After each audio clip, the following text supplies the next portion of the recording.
At the end of World War II, Allied soldiers uncovered vast hordes of stolen goods across Europe. Under Hitler's command, the Nazis had systematically plundered museums and private collections for priceless treasures and works of art. The scale at which the Nazis looted and stockpiled the greatest masterworks of European art, it's truly staggering.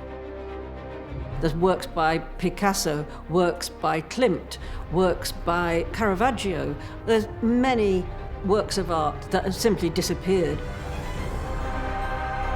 While ravaging Europe of its cultural heritage, rumour has it that Hitler was also on the quest for an even bigger prize: holy relics. Especially the Holy Grail and the power that having these objects would bring. So on the one level, these objects are historical artifacts of artistic and cultural merit, but one can't get away from the fact that the occultism of Nazism also imbued them with special powers. He believed that there was a coded treasure map built into the painting that would have led to some of the most venerated Christian relics. Hitler was organizing a different type of power. He was organizing the power of religious persuasion.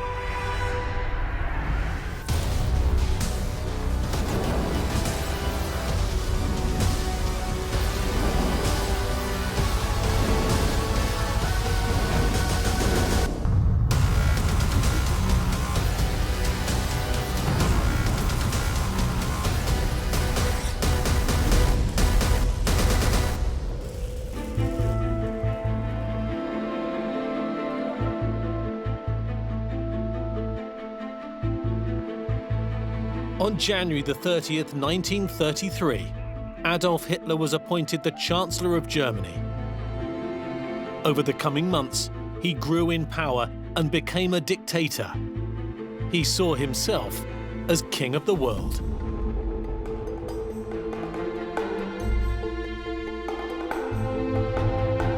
What Nazism was trying to achieve was basically creating a political religion. And that's an incredibly powerful thing. No one has really created a political religion before this point in quite the same way. If you look at Nazism, if you look at all of its elements holistically, you can't but come to the conclusion that there's something very religious about it. And by that I mean it had beliefs, it had a central figure, it had an idea for how you would reach salvation, it had a mission, it had dogma, it had imagery. You only have to think of the cathedrals of light at Nuremberg built by Speer, of the hypnotic chanting and marching, of the adulation towards this one Christ-like figure, which is how Hitler monstrously liked to present himself. So it should be seen as an ideology, but with absolute cult wrapping around it. What he strove to do was to replace organized religion in Germany with a new Nazi religion, that Jesus would be an Aryan, that instead of the Bible there would be Mein Kampf, and that instead of the crucifix there would be the swastika. This would have been a horrifying church. It's a church that believed in racial purity, a church that was part of a socialist government that believed that anybody that wasn't of the purest form was not worthy of living or would have been subjected below the Aryans. Also, they were pulling and hijacking elements of pagan religion, occult religion, and throw in just the Nazi brutality. Imagine going to that church.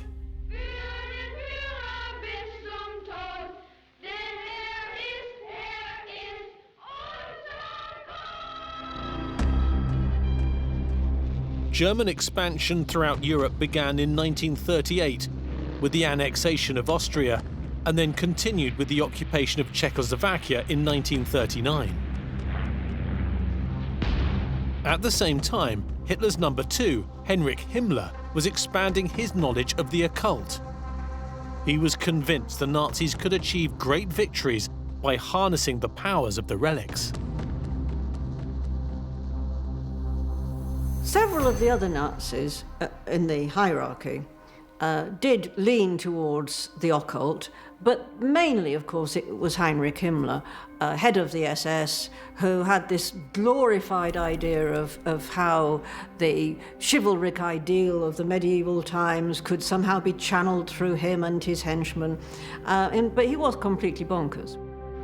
The Nazis were systematically looting Europe of all of the ancient holy relics that they could. But if you think about it from his perspective, churches in Europe at this time period had a lot of power and persuasion over the local population. By taking the most sacred things, you're taking the power and the influence and essentially kind of ripping the heart out of it. He wanted the churches to be dictated by him, the new religion, the new empire, Hitler's empire, Hitler's religion. Hitler had an idea for after the war, he was going to have this sort of palatial museum, which would be the best and biggest museum in the world, and would have the best art in it. So he basically sent his stormtroopers out to bring that art back to Germany. Noah Charney is an art crimes investigator and has been studying the Nazis' obsession with artworks and relics. To understand the Nazi interest in holy relics, it's important to know the place of origin of Nazism. And it really grew up in a socioeconomic world in middle-class Germany and Austria, where people were focused on mysticism and the supernatural. This belief in the occult was really in the cultural oxygen of the time, so it sounds maybe funny to us today, but at the time it was not very exotic. And the Nazi Party actually began as an occult fraternity before it morphed into a political party. Hitler and Himmler had this concept of creating a sort of new religion, and one of the things that fascinated them was the legend of Parzival, which was a medieval Christian poem that had been popularized in the late 19th century, and also through Wagner's interpretation of the Grail myth. The Arma Christi, or weapons of Christ, were the implements that were used in Christ's Passion. They consist of the crown of thorns, the holy nails, the Veronica veil, and pieces of the true cross. These objects were venerated by Catholics, but also thought by some to have supernatural powers. And certain key Nazis, Himmler and Hitler above all, really believed that they did. But chief among the objects the Nazis wanted to find was the Holy Grail.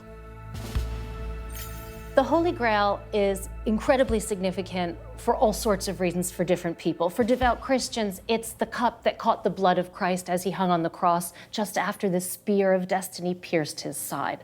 It is for other Christians the vessel that he drank out of at the Last Supper. It is for people in search of global domination, a vessel that is meant to provide that power. If anybody wanted the Holy Grail, it was Adolf Hitler. It was the thing that was going to give them absolute invincibility and great knowledge and the meaning of life and everything else they would want. It was the Holy Grail. As the story goes, Hitler thought he could locate the Holy Grail if he could get his hands on the Ghent altarpiece. Within it, he believed was a secret code that would lead him to the relic. The 12 panels of Jan van Eyck's famous Adoration of the Mystic Lamb is believed to be the most influential painting in history, and perhaps the greatest artwork that the Nazis stole. Everything bad that could possibly happen to a work of art has happened to this one. It's been stolen at least 6 times, all or in part. It's been the object of forgery, it was nearly destroyed, parts of it were burned, it was dismembered, pillaged, used for ransom. The final and most dynamic adventure of the Ghent altarpiece led it here to this salt mine deep in the Austrian Alps that was converted by the Nazis into this high-tech stolen art warehouse.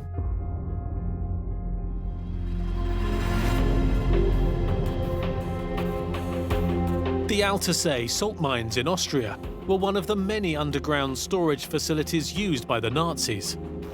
It's believed that in this location alone, over 7,000 pieces of art were hidden. Noah meets with Harold Pernkopf, a local expert, to get a better understanding of how the Nazis used this underground treasure vault. So now we're going to walk about 700 meters inside the mine. That's where the art was hidden. Tell me a little bit about why this was such an ideal atmosphere to store art. Yeah, in here we have 70% of humidity, 7 degrees of Celsius, and the air is very salty, so this make perfect conditions, except for iron. So iron gets rusty in here, but all kind of paintings or even paper, you think 70 or 75% of humidity would be too wet, but the salt preserves perfectly.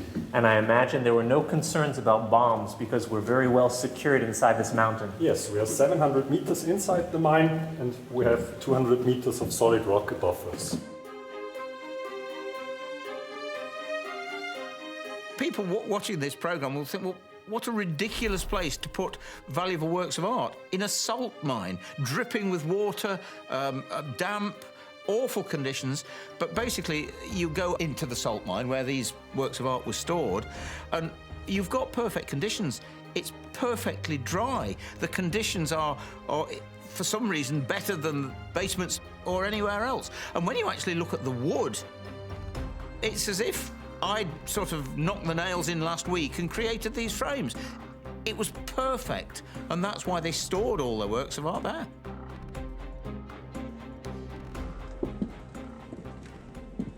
So about how many pieces of art were stored here? Over 7,000 paintings, but also gold coin collections, weapon collections, Michelangelo's Madonna from Bruges. There were 8 different rooms, big rooms, 40,000 square meters of storage room. Yeah. All were connected with railroad tracks. That's why they didn't have to carry them for... It's hard to say how many things were in here, and it's more hard to say the value of the whole collection. Sure. When they set out to see what they could find, they were shocked at the hordes of fine art, of gold, of silver, of stash of the Nazis of one kind or another. And they were quite horrified because it gave them an inkling as to the magnitude of what had just gone on. They had no idea it was a huge movement, and most of the museums of Europe had been depleted. When the Alsace treasure trove was discovered at the end of the war, the Ghent altarpiece was among the priceless works of art hidden in these rooms. He also wanted it because it was considered the single most important painting ever made, and so it was to be the centerpiece of his planned super museum at Linz. But there are also some alternative theories about why he may have wanted it. One of them goes that he believed that there was a coded treasure map built into the painting that would have led to some of the most venerated Christian relics, and that he might have wanted these for both symbolic and perhaps supernatural reasons. The occult was incredibly important to the Nazis, but not for the straightforward reasons one might think. Yes, Himmler clearly believed in this mumbo-jumbo, but the reality is that the efficacy of it was not in performing rituals that did anything. It was in cloaking the entire Nazi project in a certain magical legitimacy that leaped way back into the deepest mythical history that the German people really needed to boost their morale and to feel good about themselves. This was just one of many locations where the Nazis hid their stolen loot. All across Europe, secret layers can be found where they stashed priceless valuables and, more importantly to the regime, holy relics. But even today, nearly 80 years on, some artworks remain missing. The reality is there are thousands upon thousands of masterworks still lost. Not clear whether the Nazis hid them so carefully, we've yet to find them, or whether they destroyed them, if they perhaps were particularly repugnant in terms of their religious iconography. Poland was invaded by the Nazis in 1939, and it became an important part of the Reich's strategy for taking over Europe. Like France and Italy, Its artwork and holy relics were ruthlessly stolen by the Nazis.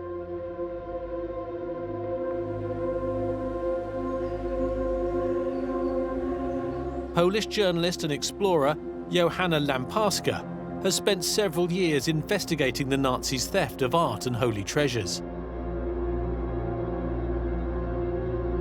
It's generally accepted that the Nazis hid this loot all over occupied Europe. It was a vast collection of material.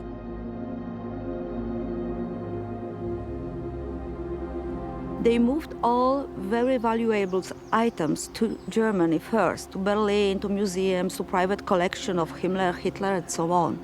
But when Allies were approaching from the west and when Russian army started to approach from the east, they chose a few castles and palaces and abbey in Lower Silesia to collect all these church and museum items, valuable things, just to protect them from other armies.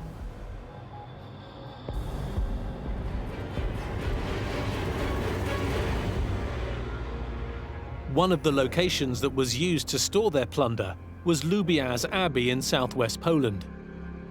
It's a former monastery and architecturally one of the largest Christian complexes in the world. Its underground spaces were used extensively by the Nazis to build research laboratories and manufacturing plants.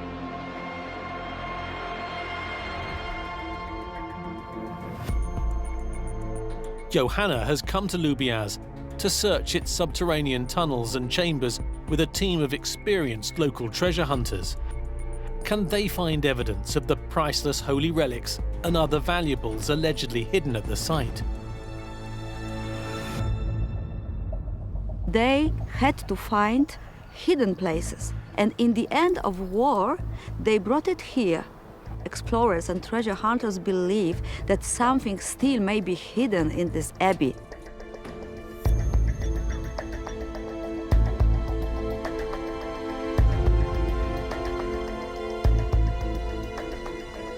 Amongst this labyrinth of tunnels and passageways, secret rooms and spaces lay hidden behind brick and stone walls. The team is using high-tech methods to explore these dark voids. Krzysztof is using so-called inspection endoscope camera. It is a very small camera, stick to a wire or a cable or a stick, and you put it into a very narrow hole to see what is on the other side of the wall. In this abbey, the Germans made a military factory during the war, and they robbed the whole monastery and they hid all valuables from these buildings somewhere. As far as we know, they were buried in a crypt for a moment, then they were stolen. But there is a lot of treasure hunters who still believe that something could be hidden in a locked chambers in the cellars of this abbey. Some people are looking for golds, some people are looking for works of arts. Nobody knows what is hidden here. Churches under the shadow of the Nazi regime saw their prized relics and masterpieces spirited away. But this was more than mere robbery. Hitler and many in his regime positively loathed the Christian religion.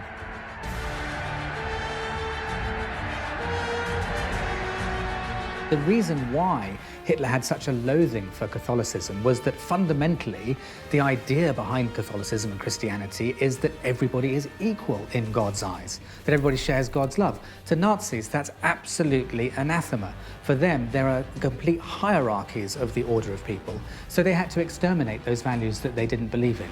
So a war was begun against Catholicism. The Nazis are arresting priests, they're closing down Roman Catholic organizations, they're shutting down Catholic political parties, and so there's just this growing stress and tension between Catholicism and Nazism. Hitler took a very firm line with the Polish people. He knew the majority were practicing Christians, regular and faithful churchgoers, but wanted them to follow and believe in a new Nazi ideology. Catholic Church was very strong link to Polish national history, and it was very important for Germans to close the churches, to destroy them, to turn them into prison, just to humiliate Christian community in Poland. They took over thousands of Polish churches. Many of those priests were sent to either concentration camps or killed. Most of the relics and artifacts were taken and essentially just wiped the Polish church culture from existence.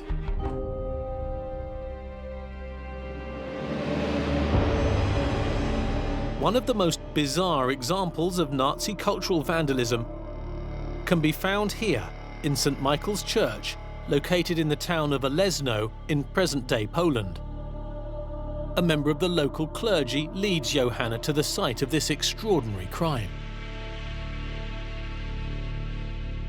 During World War II, Nazis come here and take down the biggest and most beautiful bell of this St. Michael Church. It was taken to Germany and was lost until the end of the war. Because the Nazis never wasted anything. They took the metal and they melted it down and they used it for munitions. So they'd taken these bells from buildings of peace and turned them into weapons. So terrified were priests at the prospect of their holy relics, the chalices and the monstrances and the bells being stolen by the Nazis, that they even put them into coffins and staged fake funerals in order to hide these items from prying Nazi eyes. Fortunately for the parishioners of Olesno, the mystery of their church bells had a happy conclusion. For 60 years, Christian community on Lesno was wondering where their bell could be. They heard something about Bell Cemetery in Hamburg. They heard that somebody recovered their bells in other cities. So they decided to look for information. And when they were informed that there is a church in Germany with a bell from Lesno, they decided to act and they recover this piece of art. But not all religious objects stolen from churches were put to such practical uses. For the Nazis, some holy relics served much more occult purposes. The Nazis' grand plan was to capture and then display some of the greatest holy relics in the world. In the end, they only captured one piece, the Holy Lance, which was claimed to be the actual spear that pierced Christ's side while he was on the crucifix. The Spear of Destiny, or Lance of Longinus, was something that Hitler felt had deep symbolic significance for him. When he first saw it in the museum in Vienna, he said he felt as if he'd formally held it, that it was his talisman of power, and it gave the destiny of the world to him in his hands. Despite the Nazis having taken it to Nuremberg, today this legendary object is kept with the other priceless artifacts in the treasury of the Hofburg Palace in Vienna. Dr. Franz Kirschweger is the collection's curator. In the glass case that we have upstairs in the treasury, we see the Holy Lance together with the big piece, which was supposed to come from the Holy Cross of Jesus Christ. And it's together with this immense, huge jeweled cross, actually, which was made to house these two most precious relics. It's definitely very important to know that the Holy Lance is part of a big group of objects, of insignia and relics that were brought together over many centuries. This extraordinary assortment of objects is part of the imperial regalia, the ceremonial crown jewels of the Holy Roman emperors.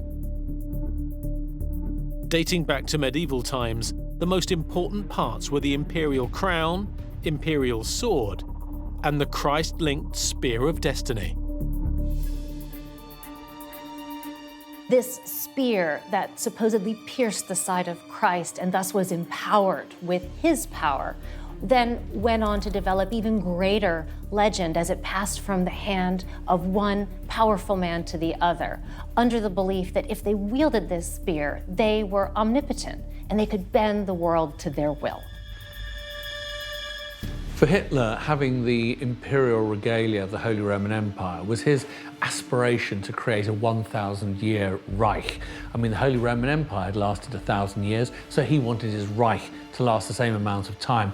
And in the same way that Holy Roman emperors had sacred relics which gave them authority before the people, Hitler viewed the sacred relics, such as the Spear of Destiny, in the same light. Hitler got his hands on a Spear of Destiny. Now, the fact is that several different objects have been presented as the Spear of Destiny, which again goes to show you that the importance of this object isn't really in the thing itself, it's in what it stood for. As far as the lens is concerned, the spear is concerned, we definitely know that the way it looks like is from a different age than from Christ, Jesus Christ. It comes from the Carolingian time, that means late 8th century, and it's probably linked to the person and the history of Charlemagne. The whole story of the Spear of Longinus and the way it's treated by these sort of junk historians, it's like the Ark of the Covenant in episode 1 of Indiana Jones. It's going to give them, the Nazis, infinite power. It's just total nonsense. It's just another relic that's meant to be associated with Christ, and you know and I know that that's just simply not true. We are still in a process among scholars to find out whether there is a chance that small parts maybe of a former Holy Lance or of a former Holy Nail was integrated, was forced into the lance. So there are options that we can say for sure, no, that's definitely not true, or we can say it's definitely true. So there is still a way of, even for the ones who want to believe, to do so. For centuries, Nuremberg had been home to the imperial regalia, and Hitler thought that the city was where they belonged.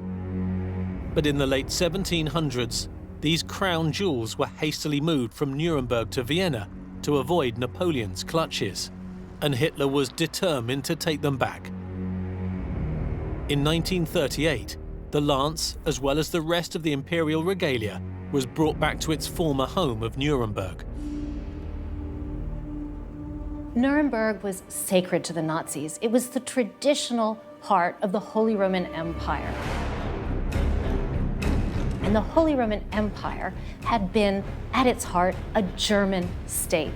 And so Hitler wanted to return these items of power to this heart and rule his Third Reich from it.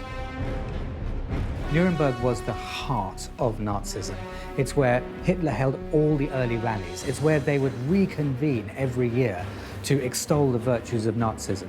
But it was also a deeply symbolic place. It was one of the great medieval cities of southern Germany. It was a place where the church and relics and cathedrals had very powerful sway. It was a symbolic place in the German mind. And the Nazis harnessed all of that and made it their cult headquarters.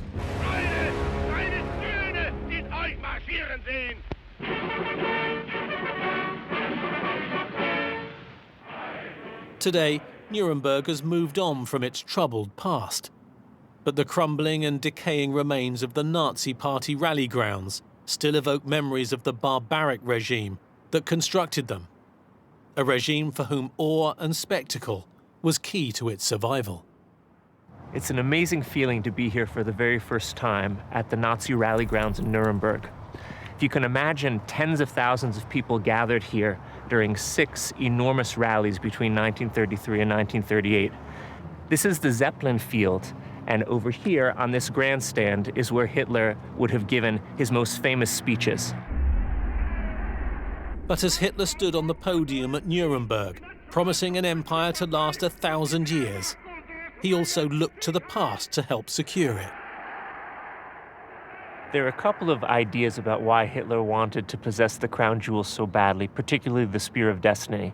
The more accepted theory is its symbolic value, that it would symbolically link him to all of the past Germanic kings, the Holy Roman emperors, and he saw himself as the latter-day version of them, a new incarnation for the Third Reich. But then there are the more exotic theories that may posit, and it's entirely plausible that Hitler would have believed this, that some of these holy relics, particularly the Spear of Destiny, might have granted the owner some sort of superhuman powers. In fact, the legend goes that the Spear of Destiny, if it's carried in battle, whoever carries it can't lose. And we know that Hitler and Himmler were researching things that would support the war effort for supernatural means as well. So it's entirely plausible to believe that Hitler thought, hedging his bets, that possession of the Spear of Destiny might have helped from a military standpoint as well.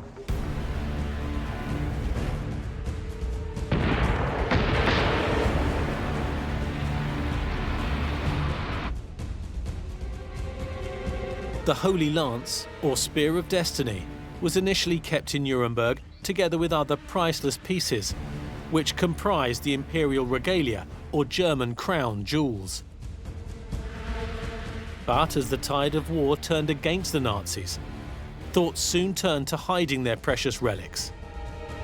Noah follows the trail, which takes him into the heart of the city.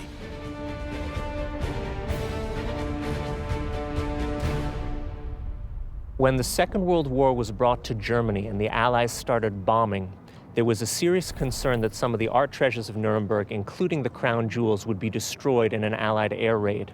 In order to prevent this, it was ordered that the crown jewels should be stored in a secret bunker, a vault underneath Nuremberg Castle where I'm standing now.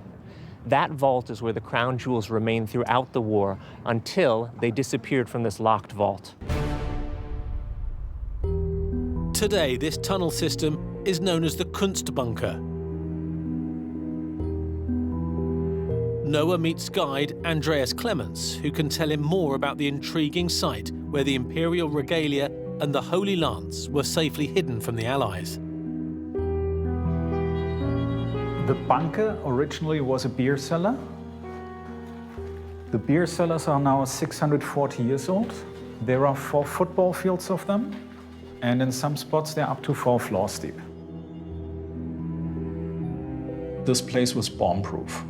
The spot where we're standing right now has approximately 24 meters of solid sandstone rock on top, so that was safe from bombs. Next thing they did, they put in a ventilation system. So fire was no problem here, bombs were no problem here.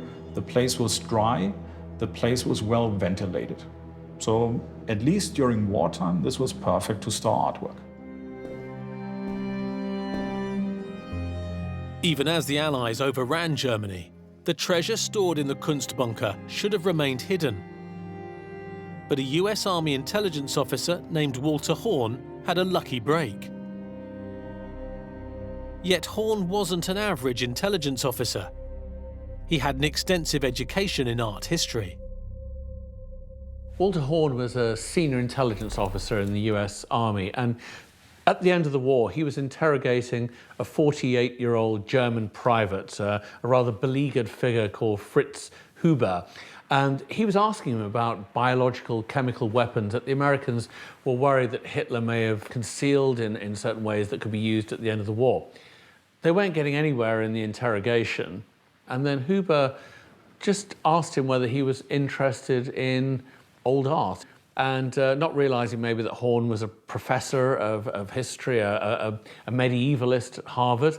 And he then started to describe artifacts, which Horn suddenly realized was the imperial regalia, including the Spear of Destiny. And it was buried underneath Nuremberg Castle in an air-conditioned bunker. The American forces captured Nuremberg in April 1945. And Horn sent a report detailing where they could find the Nazi secret bunker.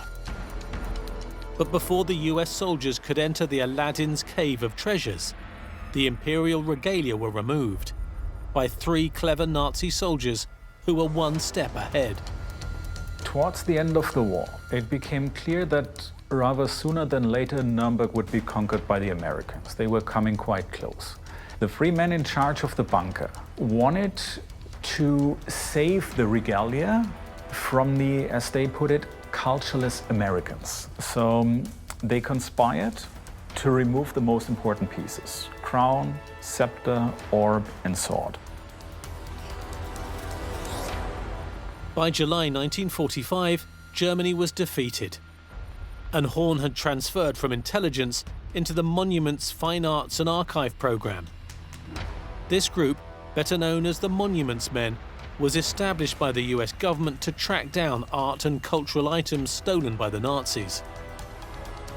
And they had been sent to the Nuremberg bunker to track down the imperial regalia detailed in Horn's report.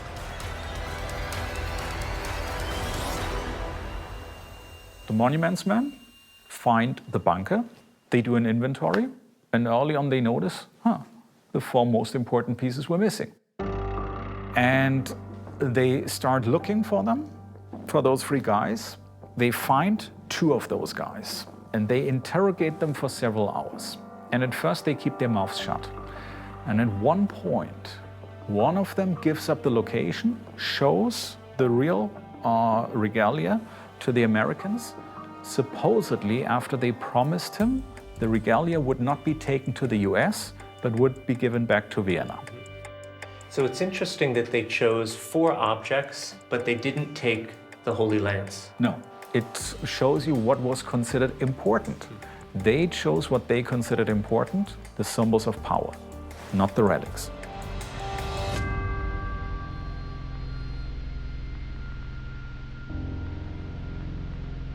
Thanks to the efforts of the Monuments Men, lost masterpieces such as the Ghent altarpiece and the imperial regalia of the Holy Roman Emperors were recovered amid the chaos and devastation that followed Germany's eventual defeat. In fact, their colossal undertaking saw a staggering 5 million pieces of art and artifacts recovered and returned to their rightful owners.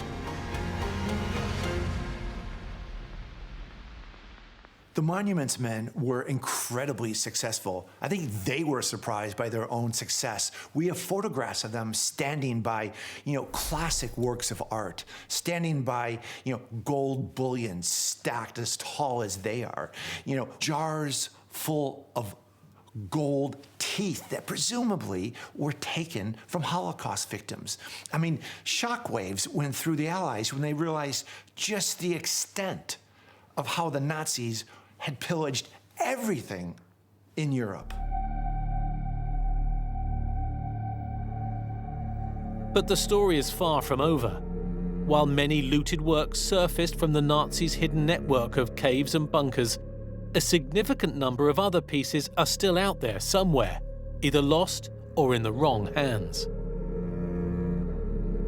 The legacy of the Nazis having spent so much time plundering and looting cultural artifacts, relics, art is still with us.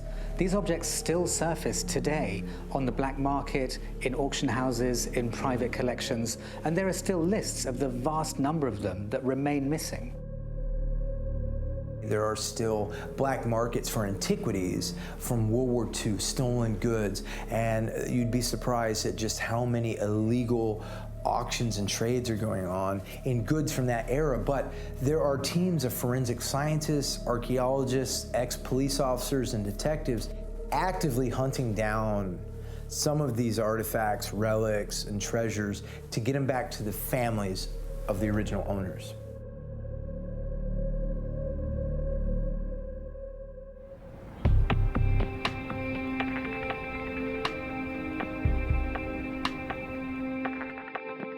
Almost 80 years after their theft, individuals and organizations around the world are still on a quest to recover these lost works. In the Polish city of Krakow, there's a collection of restored paintings that reflect the fate of so many of these stolen Nazi treasures. Journalist and explorer Johanna Lamparska visits St. Mary's Basilica to learn the fate of the cycle of St. Catherine of Alexandria from art conservation expert Katarzyna Pakula. These are Kumbach paintings. Yes. Originally, it was 8 panel paintings made by Hans Zies von Kulmbach, who was a painter, Renaissance painter from Nuremberg. And they have been ordered to Krakow in the golden age of Polish culture. It was the beginning of the 16th century. The 8 paintings that made up this medieval masterpiece were taken by the Nazis during World War II. But even today, not all have been recovered. Unfortunately, after the war, out of 8 paintings from one altarpiece, 6 paintings came back, so still 2 are missing, and St. Mary's Basilica is searching, and the Polish Ministry of Culture, and hoping that they are still existing. How does it feel to lose all these beautiful pieces of art? It is a great loss. It is a great loss, of course, for the church and for the cultural, from the emotional point of view. It is priceless, and they are unique, and they are of the best quality we know of the works of Hans von Kulmbach. I think it's a huge tragedy that so much of this religious art, iconography and treasure is still missing even today. Now, some of it clearly was simply destroyed, maybe in Allied bombing raids, which is obviously even more tragic in a way. And then you've now today got people trying to find this treasure. You've got people whose entire life's work is to try and maybe find one work of art.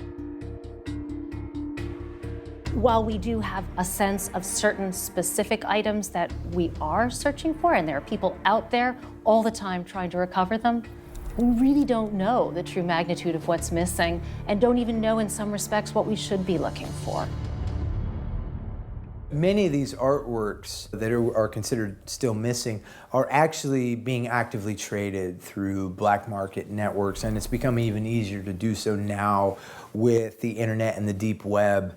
And there are people who fetishize some of these artifacts and trade in them as commodities, and that goes on every day. There are many existing commissions in Europe and in the United States and Canada to try to repatriate a lot of these pieces as they're found. Some of them eventually wound up in state and local museums and have been relocated to the families from whence they were stolen. But many of them still reside probably in private collections or remain underground, maybe never to be found.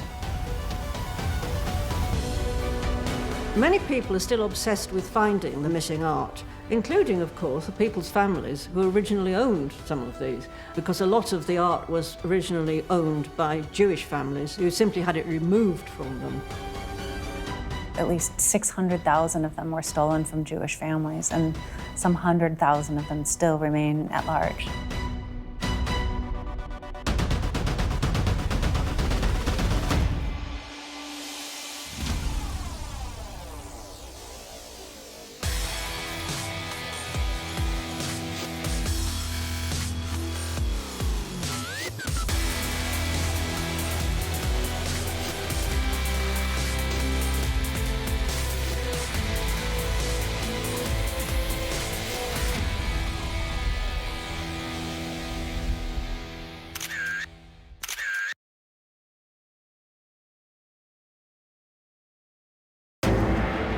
On a remote hillside near Mount Ararat in Turkey lies a huge and mysterious boat shape.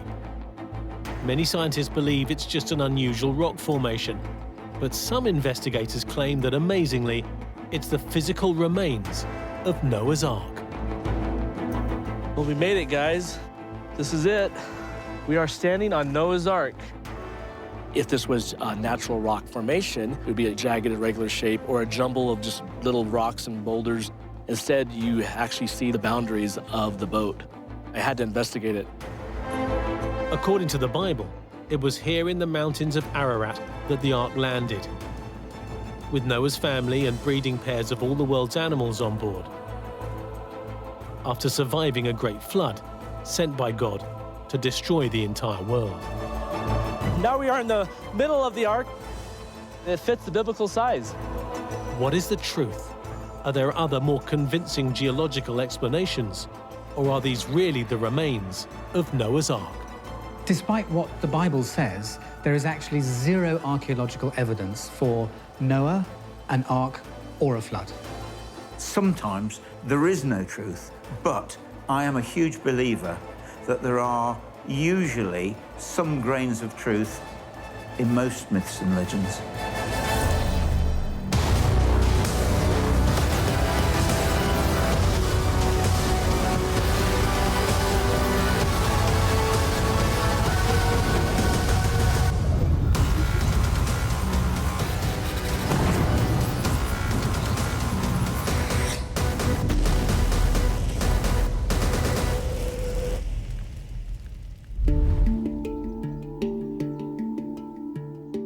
On a hillside near Mount Ararat in Turkey, this mysterious boat shape is believed by some to be the actual historical remains of Noah's Ark. The world is fascinated by stories, myths and legends from the Holy Grail to Noah's Ark, and we're forever trying to find proof that these things exist. I think the hunger for the search is the fact that people are searching for God. And so if someone finds the Ark, then it could be proof that God exists. Over the years, many religious explorers have searched the Middle East, hoping to prove that the story of Noah's voyage on the Ark during God's Great Flood is the literal truth. It's been a big thing among adventurers for centuries. In fact, Marco Polo, way back, said the Ark is on Mount Ararat, but he said, unfortunately, the mountain is too snowy to climb. During the 1970s and 80s, astronaut James Irwin, who'd become a born-again Christian after returning from the moon, made many expeditions up Mount Ararat in search of the Ark, but failed to find any evidence of it. Today, the unusual boat shape discovered over 30 kilometers south of Mount Ararat may be the best hope of proving that Noah's Ark actually existed, and that amazingly, its remains have survived to the present day.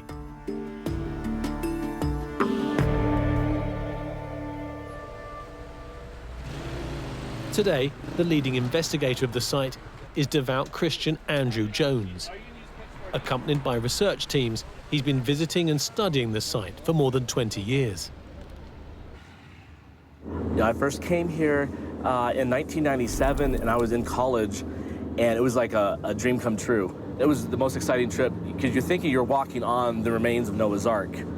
Now, I've been here about 16 or 17 times since 1997. There's always something new that happens on each trip. And now, of course, this trip, we're focused on radaring the site and getting survey work done above ground. And so that's exciting. We're just really wanting to see what's below the ground. And so that's why we are here today. Armed with the latest scientific equipment, Andrew Jones's mission on this trip is to finally gather enough evidence to convince skeptics that the boat shape near Mount Ararat is more than just an unusual rock formation. He's hoping to prove it really is Noah's Ark. So all of Ararat's in Turkey. It's a 16 or 17,000 foot volcano, the stratovolcano, and it has a year-round glacier on top, so you see the snow up there. And we're working across the valley from Mount Ararat at the Drupanar site. Back in the 1980s, the Drupanar site was declared a national protected area by the Turkish government. And as a result, today, Andrew Jones and his team are able to drive right up to the once difficult-to-access site. In fact, we have just arrived at the visitor center. Now, the Turkish government built this building in 1987 when they dedicated a national park here for the tourists. So we have arrived.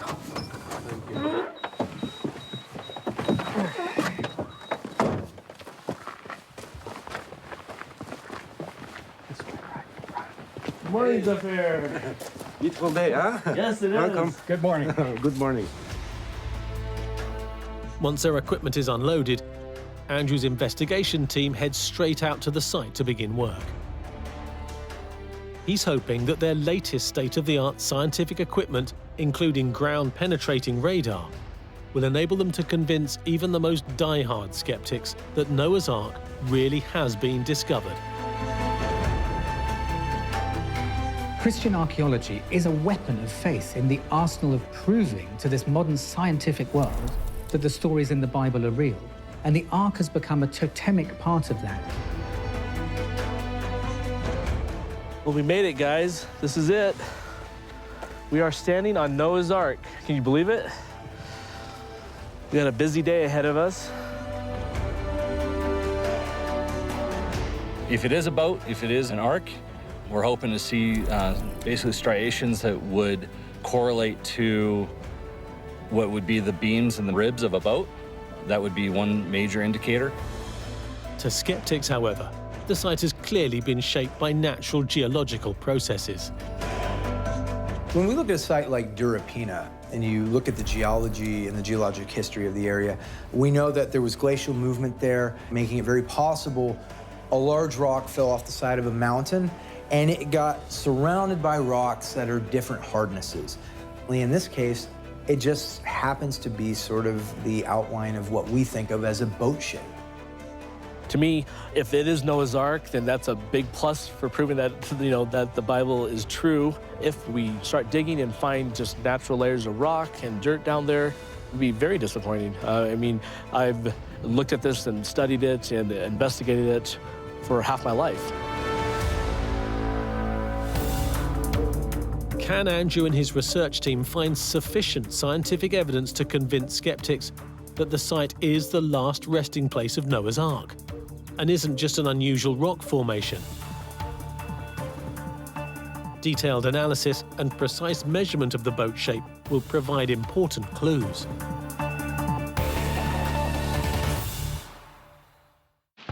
According to the Bible, after God killed the sinful by flooding the entire world, Noah's family, plus breeding pairs of all the world's animals, landed safely in the Ark in the mountains of Ararat before they began to repopulate the planet.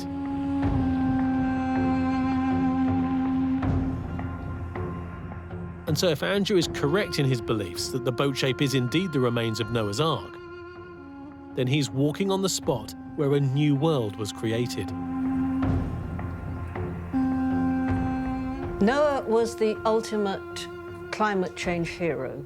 According to the Bible, he was chosen of God to survive a great cataclysm which would be visited upon the whole earth by God in one of his tantrums. Because the whole earth, apart from Noah and his family, were sinful and needed to be taught a lesson.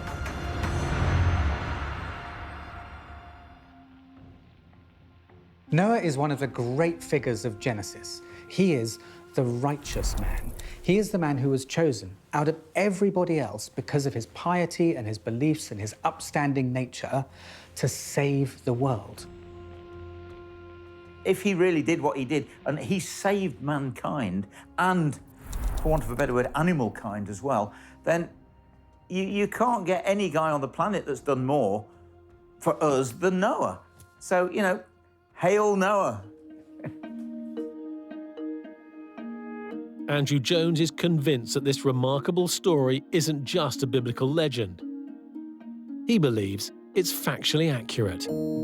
According to the Bible, he was a great man of faith because God said he's going to destroy the world with water, the whole world, and Noah had to believe that. There was no evidence that this would happen, but God said build a boat, and so I can just imagine him being made fun of and ridiculed for building this giant boat on land. But, ultimately, by obeying God, he was saved. And at the end of the story, the Bible says that the ark landed in the mountains of Ararat. And so where is this boat? And so that's what we're here looking for.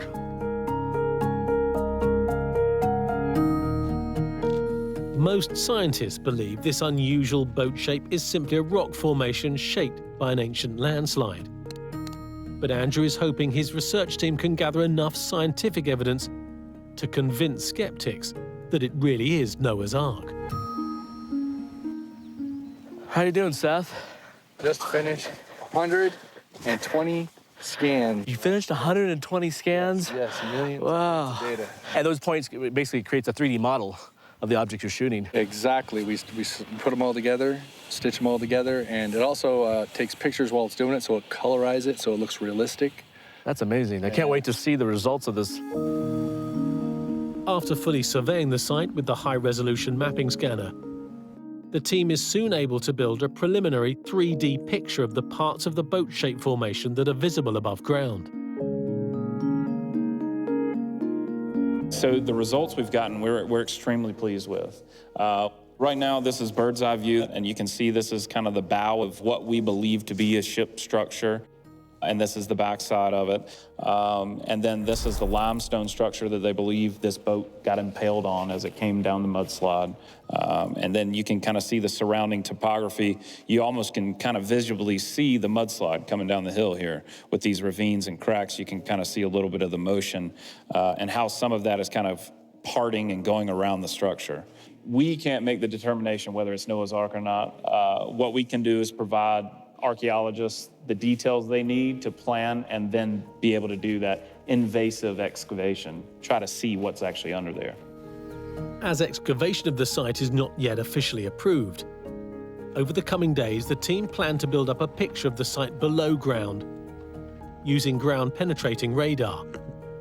But their 3D mapping of the site above ground has already helped highlight one very significant fact. Intriguingly, the boat shape very closely matches the dimensions of Noah's Ark, as described in the Bible. Here we are walking down the starboard side of the Ark. And over here is the middle of the structure, and you can see how massive the Ark would have been. And it fits the biblical size. According to the Bible, Noah's Ark was 30 cubits high, 50 cubits wide, and 300 cubits long.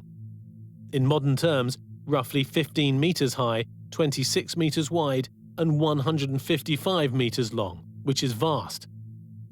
In modern times, the largest wooden ship ever built was the early 20th century American schooner, the Wyoming. A Noah's Ark, supposedly built thousands of years earlier, would have been even bigger. I think the idea that you could have fitted 2 of every animal, from the tiniest insects through to giraffes and elephants, onto a single ship, and given the technology of that time, you know, we're really stretching the imagination to breaking point here. Many scholars have looked into the feasibility of whether Noah or someone like him could have built an ark of this size and scope to do what it was supposed to have done. And the answer always comes back to a resounding no. It's not possible. In modern times, however, a complete full-size replica of Noah's Ark has been constructed. The Ark Encounter is a Christian theme park, opened in Kentucky in 2016.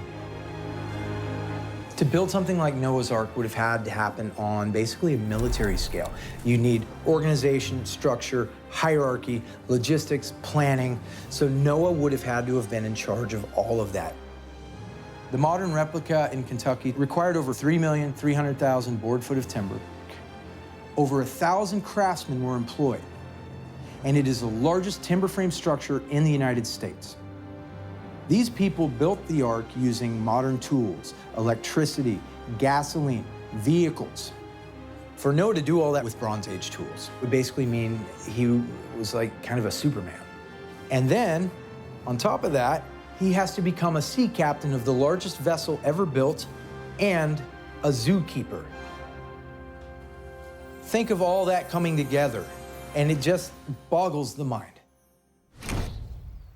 Andrew Jones, however, believes Noah and his family could have built the Ark, and remains convinced that the boat-shaped formation his team is investigating is the physical remains of Noah's Ark.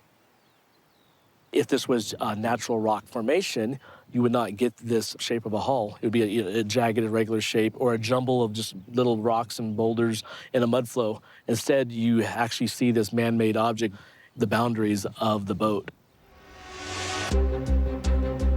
Hoping to discover features of Noah's Ark that may be buried underground, Andrew and his team continue surveying the site using ground-penetrating radar. Can they prove that this is the last resting place of Noah's Ark?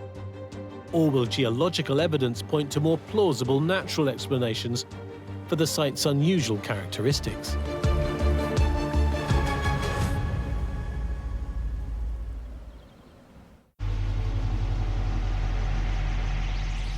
As Andrew surveys the site, he becomes more and more convinced in his beliefs that this mysterious boat shape is indeed the physical remains of Noah's Ark, and not an unusually shaped rock formation, as believed by the science.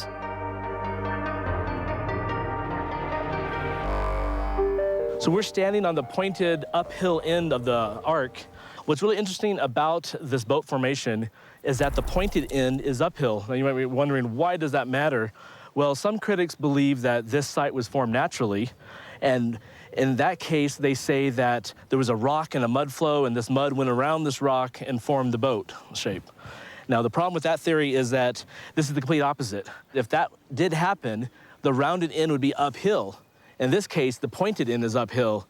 And so we believe that this formation is actually because of the boat, because of Noah's Ark, and not because of any natural processes. One prominent geologist who's taken an interest in the Tarupanar site and who strongly challenges Andrew Jones's interpretation of it is David Montgomery, Professor of Earth Sciences at the University of Washington. I'm the kind of geologist that's known as a geomorphologist. That's somebody who studies the evolution of topography, how Earth's surface features are formed. Well, there's a report done by Turkish geologists that have examined that outcrop and concluded that the form is actually a piece of limestone that has been rafted down the mountain on what's known as an earth flow, which is a major landslide, kind of like a glacier made out of mud, if you will. It's a piece of Miocene limestone, 10, 20 million years old, fossiliferous, so there's fossils in it. And it's a hard stretch to think that you would make an ark out of rocks. As a Christian creationist who believes that the Bible is the literal truth, Andrew Jones has many disagreements with mainstream geology. According to geologists, the Earth is nearly 5 billion years old. But according to creationists, the Earth was created by God in just 7 days, around 4000 BC. So if you're going to take the Bible at just what it says, then the Earth itself would be around 6,000 years old. The boat would have been a lot, 1,500 years after that. So you're looking at a 4,500, 5,000-year-old object. And so that would be like the conservative creationism point of view on how old this is. Now, we haven't tested it. We haven't done excavations. And I believe in the Bible account, so I believe, it would match. But obviously, no excavation has been done yet at the sea. Andrew's beliefs about Noah's Ark and the creation rely on the assumption that the world's sedimentary rocks, among which the Ark now supposedly rests, were laid down just a few thousand years ago during the Great Flood. I respect the Christian faith, but the creationist narrative just does not match up to the science as we know it. It just takes something like looking at the cliffs of Dover and realizing that every piece of chalk there is the skeleton of a once tiny microorganism that slowly built up over millions of years. And when you look at something that's 500 foot tall and you realize that deposited at maybe a millimeter a year, you start to realize the scale of what we're talking about and how immense the scale of geologic history is. However, Andrew hopes that his new scientific investigations at the Tarupanar site will prove that the creationist belief in the reality of the Great Flood and Noah's Ark is accurate. Since Andrew's team hasn't received official approval to excavate the site, ground-penetrating radar is the next best option to try to find convincing evidence below ground to help prove that the site isn't a natural rock formation, but really is Noah's Ark. Is it a boat? Is it not a boat? Is it a natural structure? Is it not a natural structure? We're all hoping it's not a natural structure, but we gotta get the data back and get it processed. The preliminary results of the ground-penetrating radar survey will be ready in the next few days. If the survey does indicate boat-shaped features below ground, that will be a major step forward for Andrew Jones and his team. But until any subsequent excavation is able to prove what's underground, skeptics will still point to other perceived flaws in the belief that the story of Noah's Ark could possibly be true. The most famous part of the story, of course, is that the Ark carried breeding pairs of all the world's animals. The logistics of running the zoo on Noah's Ark is impossible. I can't even imagine trying to do it. A lot of these animals are carnivores too. They need to eat meat. Others are herbivores, such as cattle, that go through hundreds and hundreds of pounds of food a day. Just the job of removing feces alone would take everybody, all hands on deck, almost all day. Do you really believe that all those animals went peacefully into that ark without the lions having a go at the monkeys or the tigers killing the zebras? Oh, come on. Andrew Jones does believe it, but he recognises that Noah's voyage in the Ark with all the animals would have been a major ordeal. You can only imagine being Noah with these animals for the whole duration of the flood. And I kind of picture Noah wanting that door open right away. You know, the Bible says it was one door. And so as soon as he opened that door, I bet you everybody, including the animals, just ran off the Ark. There's a freedom. So I can picture that happening right here.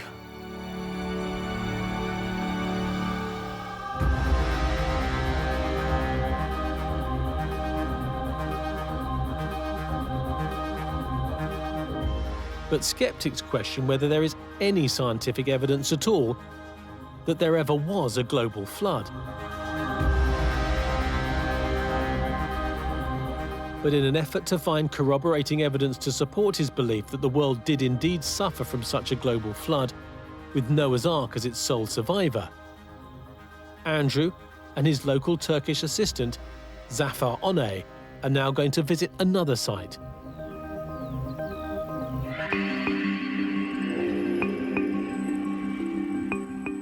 Just a short trip away are a group of mysterious ancient stones in a nearby village. Andrew hopes they'll provide another promising clue that Noah's Ark did land in this region after the Great Flood.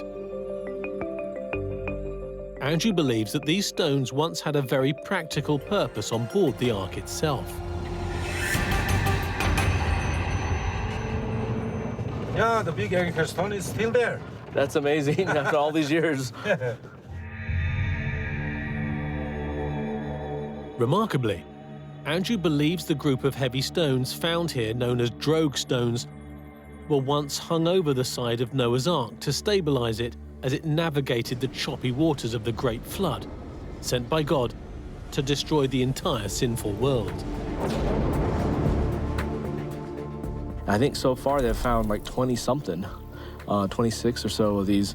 You'll notice that these drogue stones have holes in them, and so all the drogue stones would have been tied to the Ark. And this is one of the largest stones. In fact, a third of it's below the ground still. A drogue stone is a large standing stone, a megalith with a hole in the top center. They appear to have been used as storm stones, anchors for ships who are going through turbulent waters. Now, we find these around the Mediterranean. We have found them in the Nile River. The question is, what are they doing in the range of Mount Ararat in this part of southeastern Turkey, which is arid? There's no rivers, there's no bodies of water, giving credence to the fact that they could have been used on Noah's Ark, traveling across what is now southeastern Turkey. But as almost all these stones have lots of Christian crosses carved on them, skeptics point to a more mundane explanation. They are simply Christian tombstones. Yet believers in Noah's Ark have another explanation. Some scientists, they say, okay, well, if it's anchor stone, what the crosses are doing on it.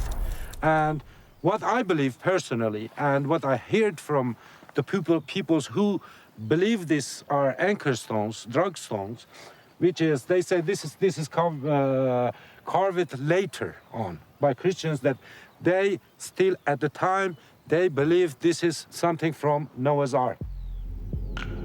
Were these stones really used to stabilize Noah's Ark during God's Great Flood, and then later reused as gravestones by local Christians who revered their connection to the Ark? Skeptics refute the suggestion. One reason is because geologists say there is no evidence for a global flood at any time in history, indicating that the story of Noah's Ark cannot be true.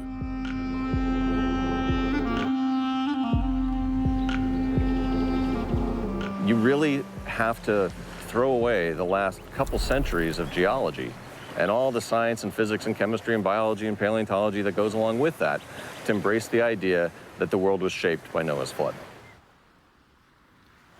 There's no evidence anywhere in the world of a massive worldwide flood at any time. There's no other, apart from myths, there's no other written record, and you certainly can't call the Bible a historical record. Geologic history has a much longer and more complicated story told in the sediments of the rocks themselves than could be recorded in a single global flood. So if there never was a global flood, are there geologically plausible explanations for the story of Noah's flood? A very reasonable explanation behind flood stories can be the idea of a regional flood that essentially took out the land that people considered to be the world, their home. I mean, to flood the entire planet up to the summits of Mount Everest, say, would require 4 times the amount of water that's in the oceans today. So it just does not seem feasible, let alone it's then supposed to disappear suddenly. So what's more likely is that there was some kind of catastrophic flooding in the region, you know, maybe some sort of movement in the Mediterranean or the Black Sea. And this was remembered as a folk memory. Maybe it was a story that was told around the firesides, and it changed and it morphed, and it became different myths in different civilizations.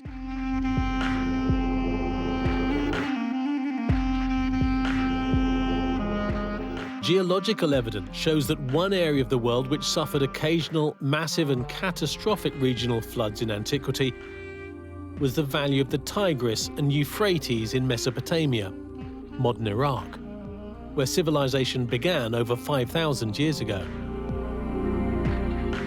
There is evidence within the Mesopotamian region of the flood of the Tigris River dating to about 2900 BCE.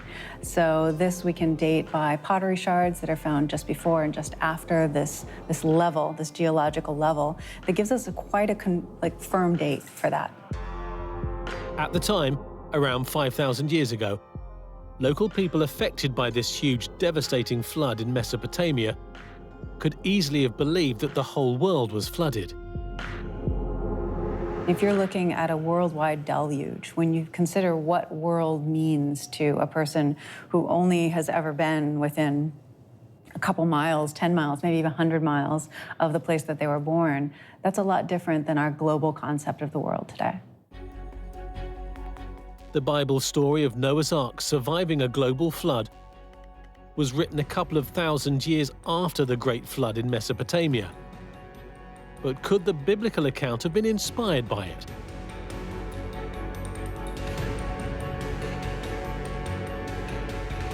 Andrew Jones continues his work to prove that he has found Noah's Ark. His research team has almost finished their ground-penetrating radar survey, which they hope will identify more boat-like features of the Ark buried underground. While waiting for the results, Andrew is heading to visit a nearby site where the graves of Noah and his wife are said to have been discovered a few decades ago, in the hope of finding further evidence to support his theory. Whatever Noah was, and I'm talking about what the Bible actually says, he wasn't a human being in any sense that we understand. For a start, he was 650 years old, but also he, according to some accounts, was a mere 12 feet tall, possibly even taller than that. Andrew Jones hopes any evidence remaining at Noah's gravesite will support the idea that he was a giant. If this part of the story of Noah in the Bible is true, then it implies that the rest of the story may also be true, and that Noah's Ark did land near here. And so the 2 big headstones were right here. One was fallen over, and then one was standing up. Everything disappeared. The headstones are gone. It's all broken up. Since its discovery a few decades ago, the site has been ransacked by treasure hunters. As well as the headstones, they're said to have taken away a huge sarcophagus. Yeah, this 18-foot-long trench was created because in '83, some locals, with the help of, they say, a foreigner, dug up this grave. And it was a 15-foot-long box they pulled out of it, a stone sarcophagus. And so that suggests that whoever was buried in there was a giant, just like we were thinking that says in the Bible. Skeptics are highly doubtful about this, however. I think it's important not to equate the size of the tomb with the physical size of a man, because after all, we have tombs of popes that lived in the Renaissance, for example, and they're massive of scale, but the Pope was just a regular-sized man, maybe even shorter than we're used to, so. To skeptics, Noah and his wife are just legendary figures, not real people who lived around 5,000 years ago.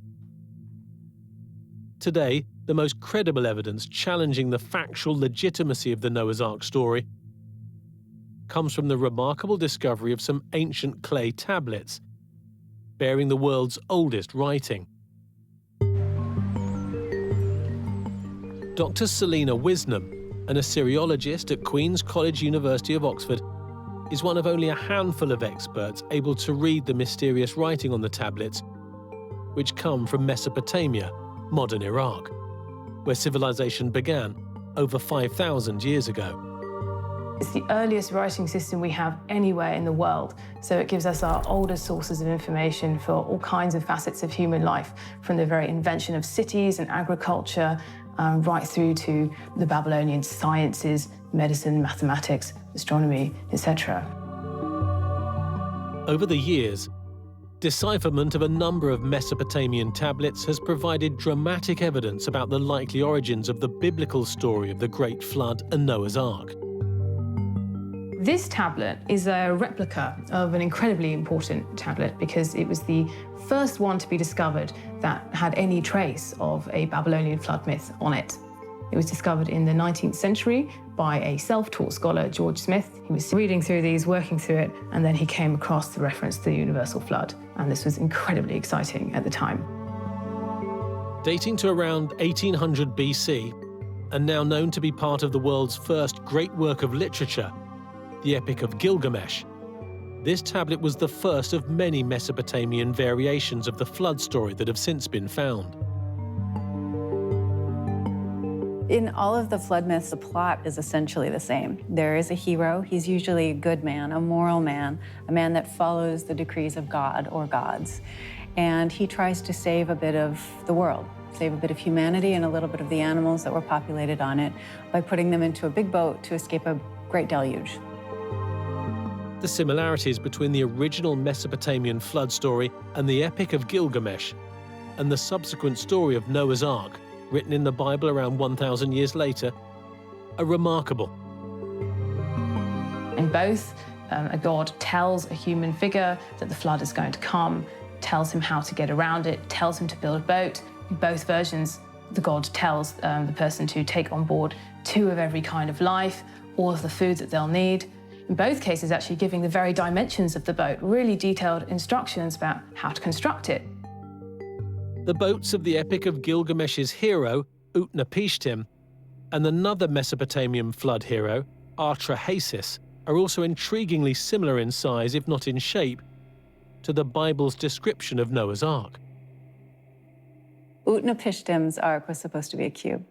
Atrahasis had an ark that was a kufa, or a kind of a coracle, a round boat, which had multiple tiers as well. And then Noah's Ark was supposed to be like 3 stories, a long rectangular. We've got very specific size for that, big door at the end. What's interesting about all of these is that if we take the understanding of the space that was given to create these in the stories, they all tend to be about the same cubic space, if you will, which is really interesting. It seems to suggest that the stories descend one from the other. There are many other details in the stories that match. For example, birds are sent out 3 times from both the Mesopotamian boat and Noah's Ark in order to search for land. If we go down to this line here, this is where it describes the sending out of the first bird. Mash Shar. So I let the bird out, setting it free. Turam Ma. The bird went off, but it returned. To most experts, the numerous similarities between the Mesopotamian flood story and the biblical story of Noah's Ark, written over 1,000 years later, are much too great to be just coincidental.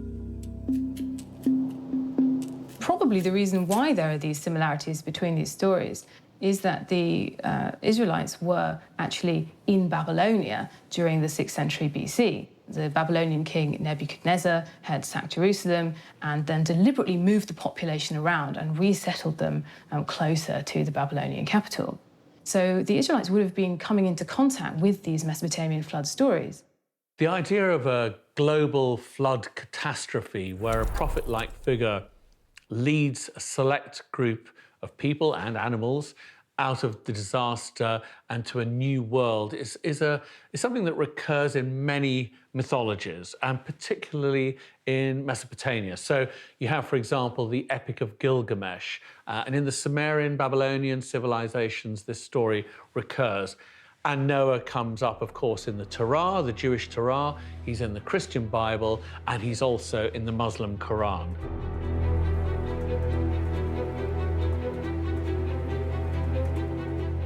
Andrew Jones, however, doesn't accept that the Bible story of Noah's Ark derives from Mesopotamian myth. His research team has now finished their ground-penetrating radar survey. And as a result of what they've found underground, Andrew is more convinced than ever that these are the remains of Noah's Ark.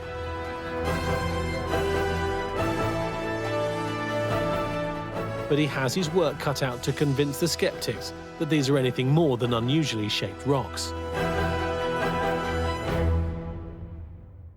There is absolutely no evidence of the Ark existing on Mount Ararat in eastern Turkey. None. I think it is just some form of rock structure that's formed and looks like a boat. Andrew's investigation team, however, has just finished surveying the Darupanar site with ground-penetrating radar. Taking a first look at the data, there's great excitement that it may show hidden features of Noah's Ark buried underground. When they get about 8 feet down, 8.5 feet down, we're starting to see some parallel vertical structure. And then as we go down a little bit deeper, we get down to right at about 9 feet, we actually see an intersection of that parallel and a horizontal. So we're actually getting right angles. Whoa. Underneath the ground. Oh, you can see it right there. Yeah. Yeah.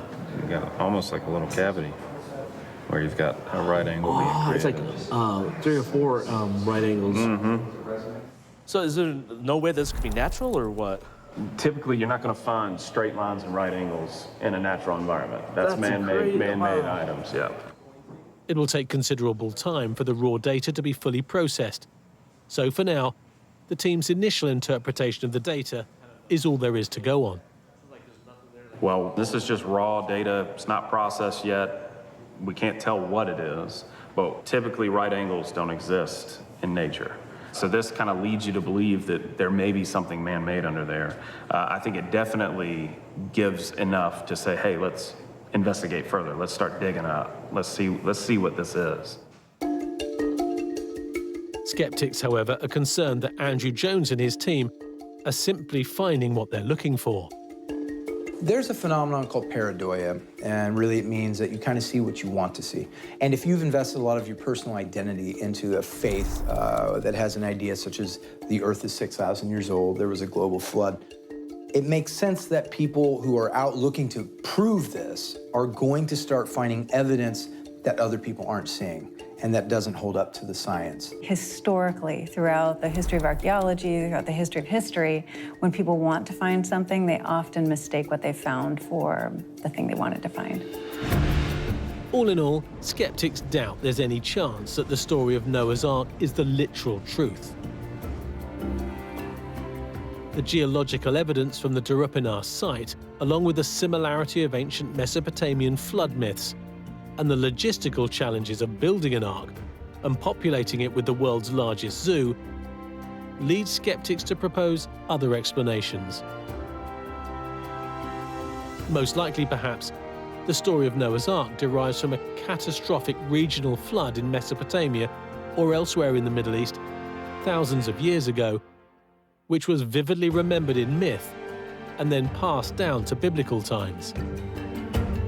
One of the important things to remember with all these myths is that no matter how old they are, underlying them, there could be some element of truth.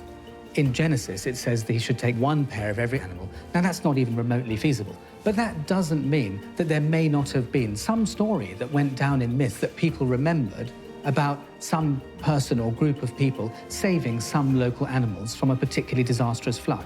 And I suppose that some guy living on a farm in the remote part of wherever it happened to be at the time, Mesopotamia, could have been a huge flood to him and his neighbours. They probably never ventured more than 20 miles away in the whole of their lifetime. So that was the world to them.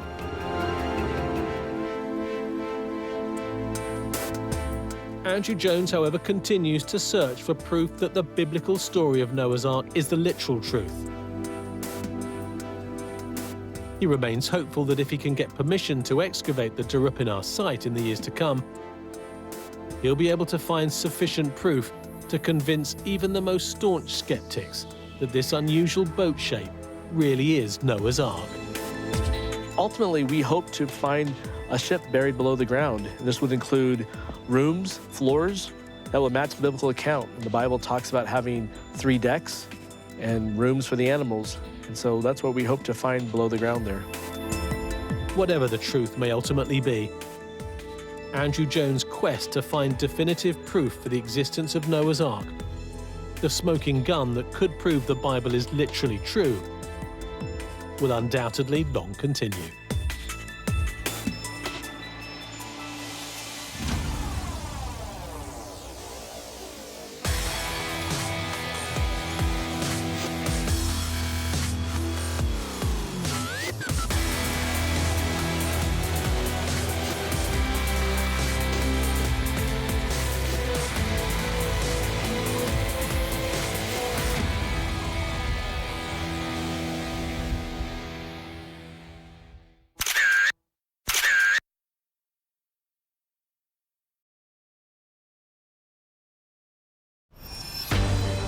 Preserved in Italy's Turin Cathedral is one of Christianity's most famous holy relics, the Turin Shroud.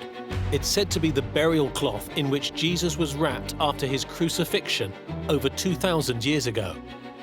The shroud completely inspires those who believe in it because we have to remember, Jesus left no physical trace of himself on earth. He wrote nothing. There's no archaeological evidence, actually, that he existed. But if the shroud is real, then this is tangible proof that he did. The Turin Shroud might be the silver bullet that proves beyond a shadow of a doubt the existence of Jesus Christ. Incredibly, it seems Jesus' image was somehow imprinted on the Turin Shroud when he was buried. Although the image is very faint, a negative is much clearer. Could this really be the face of Jesus after his death, crowned with thorns? Millions of Christians faithfully believe so, as do some scientists. I think we can be certain that this is the burial wrapping of Jesus. Skeptics disagree. Unfortunately, it's a pretty obvious fake from the Middle Ages. What is the truth? Is the Turin Shroud genuine? Or can other amazing explanations solve the puzzle of its mysterious properties? It's not the burial cloth of Jesus Christ. It's the world's first photograph, created by the world's greatest genius, Leonardo da Vinci.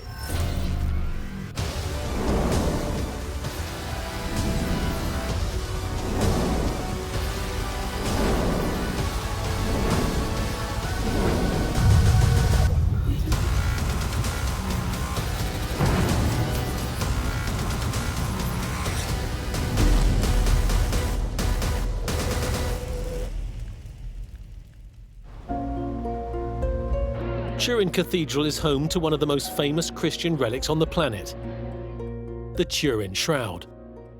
The Turin Shroud is so iconic because it represents what might be the only physical, tangible proof of Jesus Christ. The shroud gives a face to a man whose legacy has dominated so much of human history. His physical anatomy is visible on this shroud, and that's incredibly powerful for many people. But is the Turin Shroud really the genuine burial cloth of Jesus? Today, the Turin Shroud is displayed to the public only on rare occasions.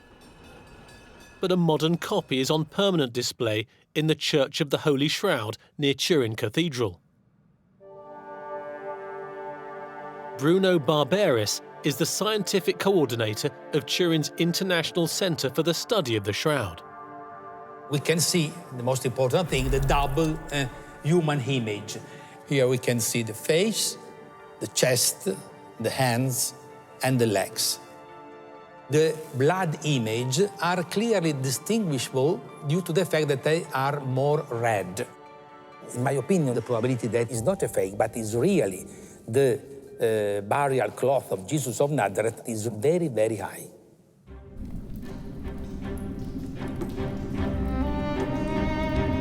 Skeptics, however, are convinced that the Turin Shroud is not Jesus' genuine burial cloth, partly because the first solid historical evidence of the shroud's existence isn't until it appeared in France in the 1350s, nearly 1400 years after Jesus' death. The shroud shows up under very suspicious circumstances in the hands of a soldier of fortune named Geoffroy de Charnay. And he never was able to say quite precisely how he, a man of modest means, had acquired the most holy relic in Christianity. Adding to doubts about the shroud's authenticity, a French cleric of the time denounced it as a forgery. When the shroud was first exhibited in the 1350s, the local bishop complained and said that this was a bad thing, this was misleading people, and he said he even met the painter who'd painted it. Despite this, the legend of the shroud as the true burial cloth of Jesus continued to grow over the centuries. A fire damaged it in 1532, causing burn marks and water stains. But the nuns quickly patched it up. And in 1578, it was moved from France to Turin, where it's been treasured ever since. Yet given the shroud's cryptic origins, today the Vatican is officially cautious about whether the shroud is genuine or not. The Church, or the Catholic Church's position with the Turin Shroud, is actually very ambiguous. They don't say it's a forgery or a fake or a painting, and neither do they say, it's the real thing. They have some ambiguous statement that's very carefully crafted to say that people must believe what they must believe. And that's, a really kind of cheeky, in my opinion, way of giving their room for doubt for those people, who are religious and do choose to believe it, and they can take from that statement from the Vatican that, in fact, well, they're not saying it's not true.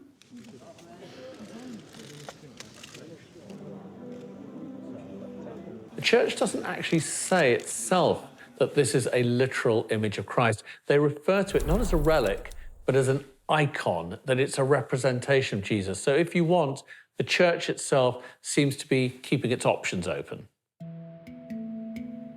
True believers and skeptics alike want to resolve the debate about the shroud once and for all. For over 40 years, both sides have turned to science to provide the definitive answer. The first large-scale scientific investigation of the shroud was carried out in the late 1970s by the Shroud of Turin Research Project.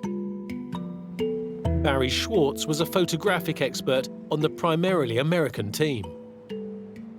We did a myriad of different types of photography, but we also did spectral analyses, X-ray and X-ray fluorescence, and reflectance analysis. So we had all of these different pieces of equipment at that moment in time that were state-of-the-art, and ironically, the single question we went to answer, how is the image formed, we were unable to answer. We knew of no mechanism that could make an image with the chemistry and physics that we found on the shroud. And because of that, I came to accept that this was most likely the burial shroud of the historic Jesus. Barry Schwartz was involved in a scientific analysis of the Turin Shroud in 1978. He conducted an optical analysis of the shroud, and He and the project, which became known as STURP, Shroud of Turin Research Project, were resolute defenders, I think it's fair to say, of the shroud, of its veracity. And ever since 1978, Barry has been really an advocate for the truthfulness of that icon. Since Schwartz's team examined the Turin Shroud in the late 1970s, many others have done scientific studies of their own. Some have agreed that it's likely to be authentic, but many others have declared the shroud to be a medieval fake. So now we have all these scientific proofs that the shroud is real, along with the scientific proofs that it isn't. The debate rages, but this is one of the most central artifacts in Christianity, if it's real.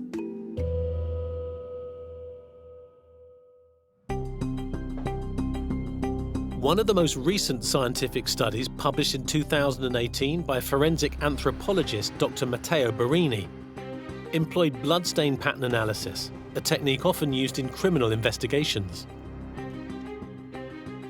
Morning, people.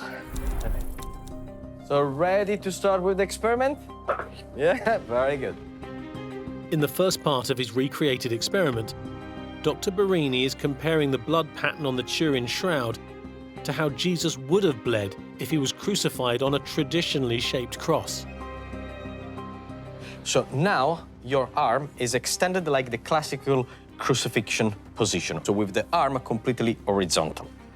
So now, exactly, we see here the bleeding with the arm completely extended. So what we see is that there is just a bleeding that is going down, following the law of gravity, going down 90 degrees. However, what we see in the Turin Shroud is not this. Instead, the blood from Jesus' wrists, as seen on the Turin Shroud, didn't drip at a 90-degree angle to his arms, but dripped along the length of his arms. But this doesn't necessarily mean the Turin Shroud is a fake. We have a very particular image of Christ on the cross, and that's because of centuries of medieval and Renaissance art that have fixed this vision in our mind. But actually, Roman crucifixions equally took place on X-shaped crosses, T-shaped crosses, or simply even nailing the victim to a tree that was still living. So Christ's crucifixion actually could have taken any one of these forms. As a result of this, Dr. Barini repeats the experiment as if Jesus was crucified with his hands nailed high above his head. Yes, here you see, I will hold your arm so you will not feel the pain of a proper crucified person. As you can see here, the blood is coming down quite vertically. Now, this is the direction that we have in the Turin Shroud. Scientific testing could support the authenticity of the Turin Shroud if Jesus' hands were nailed high above his head. But what about the evidence suggesting the shroud is a medieval forgery? And if it is a fake, who would have had the motive and skill to create something so convincing that it's fooled millions of people for centuries?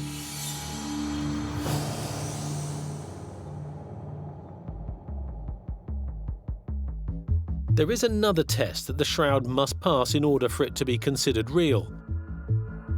And so, for over 40 years, scientists have sought to identify the date in which the shroud was created, in the hope of revealing whether it really dates back to the time of Jesus' crucifixion, or if it is a later forgery that has continued to fool people for centuries. The single best scientific data point we have on the shroud is carbon dating that was done in 1988. It was done immensely scientifically and independently and overseen by the British Museum. Strips of the cloth were sent to Oxford, to Arizona, and to Zurich, and they all tested independently of each other. And the results that came back with a 95% certainty were that the linen dated from between 1260 and 1390. So if the carbon dating was accurate, the Turin Shroud is a medieval fake, dating to the 13th or 14th centuries. But if this is true, who could have created it? And what were their motives? Again, there are many theories. Most medieval people were illiterate. The way they got their knowledge about Christianity and the saints was through images. These were paintings in churches, these were flags, these were stained glass windows. The Turin Shroud falls into this category. This is a pictorial demonstration of a key moment of Christ's life, and it's educational and instructional. I think you simply have to look at the Turin Shroud as a work of art. You know, it's clearly going to have been painted in some way, using some sort of pigment or ochre, and it was clearly there as a kind of relic for the credulous and the gullible and people who are trying to make believe.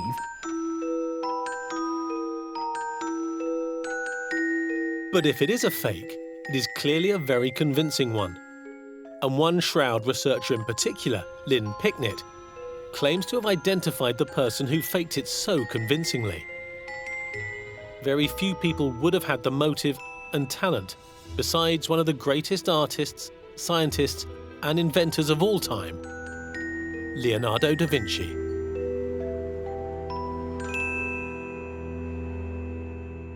We can't be certain who commissioned Leonardo to fake the shroud, but almost certainly it was someone in the Vatican, perhaps even the Pope, because in those days they were very corrupt. And basically they wanted the ultimate Christian relic that would pull in the punters and line their pockets. From the late medieval ages, there was a significant commercial value in having holy relics because you would draw pilgrims not only to your church, but to your city, and that was a significant source of income. We know Leonardo was given a room in the Vatican, a secret room. We don't know much about what happened in there, but whatever it was, it involved a machine made of mirrors, and it is said that whatever went on in that room, the German mirror makers that were employed ran out screaming that it was sorcery, and it seemed to involve huge flashes of light. Lynn believes that Leonardo da Vinci had the equipment and skills even in the 15th century to experiment with photography. She claims the Turin Shroud is actually the world's first photograph. I personally have no doubt that Leonardo had the technological know-how and means to fake the Turin Shroud. Leonardo invented so many innovative things that have only come to mass production. Helicopters, flying machines, all sorts of technological devices that were hundreds of years ahead of their time. And he was working with camera technology. He built a camera obscura, which he called artificial eye, with a little hole in one wall, and you projected images through it onto the inner wall. What you had to do is you put a cloth in the camera obscura coated with light-sensitive chemicals. Chemicals that were readily available in Leonardo's day, for example, egg white and urine, and basically the light hits it and the image forms. But developing a photograph using a camera obscura can take several days. So it's very unlikely Leonardo da Vinci got someone to stand still for so long in front of the pinhole. Instead, Lynn believes that Leonardo used the body of a corpse and the cast of a Jesus-like face to create his photographic image of Jesus on the shroud. The idea that Leonardo da Vinci could have effectively created a Renaissance-era photograph of Jesus isn't quite as outlandish as it may seem, because for one thing, the idea of the camera obscura was known 500 years before Leonardo, and we know from his drawing of the Vitruvian Man that he was fascinated by the way that human bodies move and so on. So it might have been that the Turin Shroud was one of Leonardo's more bizarre experiments. Leonardo had no compunction about doing terrible things to corpses in his anatomical researches. He would have experimented until he got it right. He would have crucified a corpse. Then Lynn believes Leonardo da Vinci illuminated his cast of a Jesus-like face and the crucified corpse, projecting their images through a crystal lens onto the light-sensitive cloth in the camera obscura. After a couple of days, you take the cloth out and you wash it in cold water. And you're left with the light bits. The dark bits just wash away. So you've got a negative image, essentially. And there you have it, the shroud of Jesus. And then you paint blood on. And you've got it. And the pilgrims come in and they go, wow. It's an extraordinary idea. Can it really be substantiated that Leonardo da Vinci crucified a corpse in order to create Christianity's best-known holy relic? Lynn Picknett is committed to trying to prove this theory beyond doubt. Yet there is still the possibility that the Turin Shroud is genuine, and to this day, scientists continue carrying out experiments to try to verify its authenticity.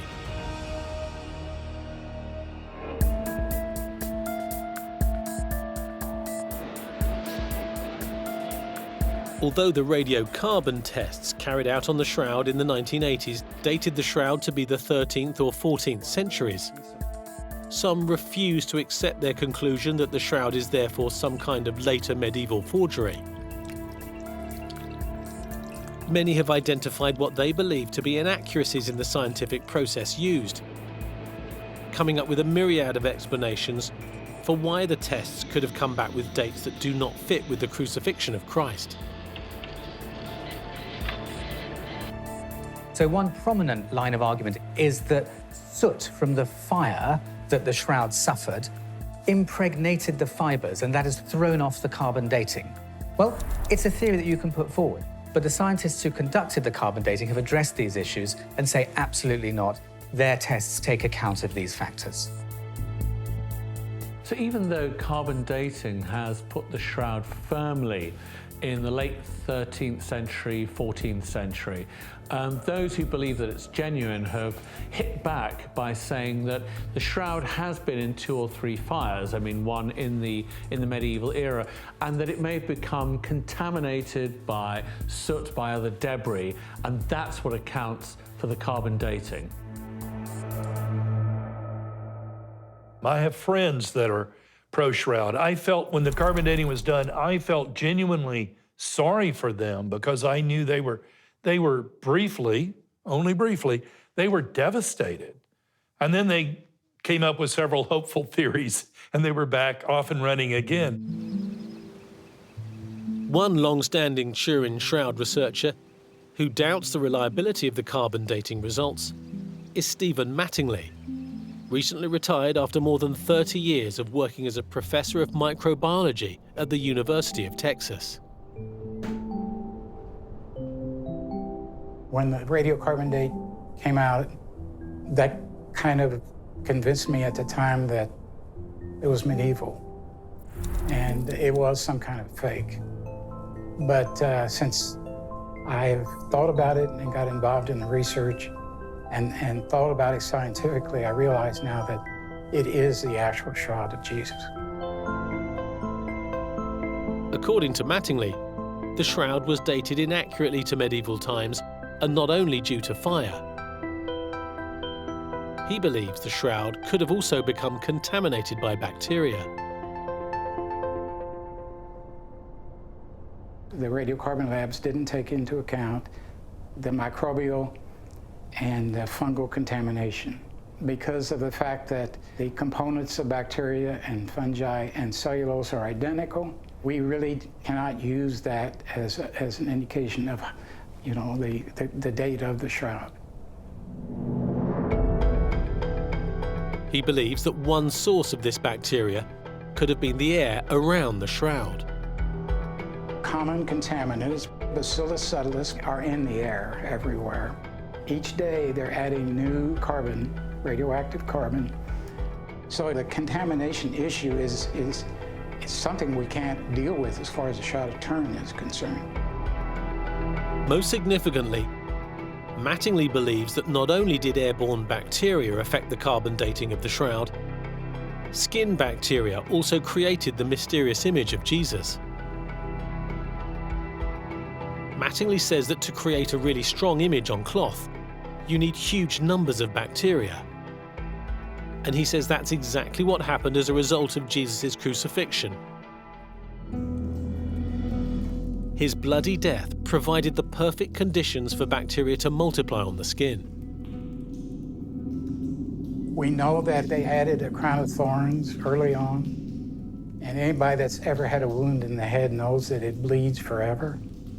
There are reports of over 100 scourge marks on the body, front and back, that would also bleed.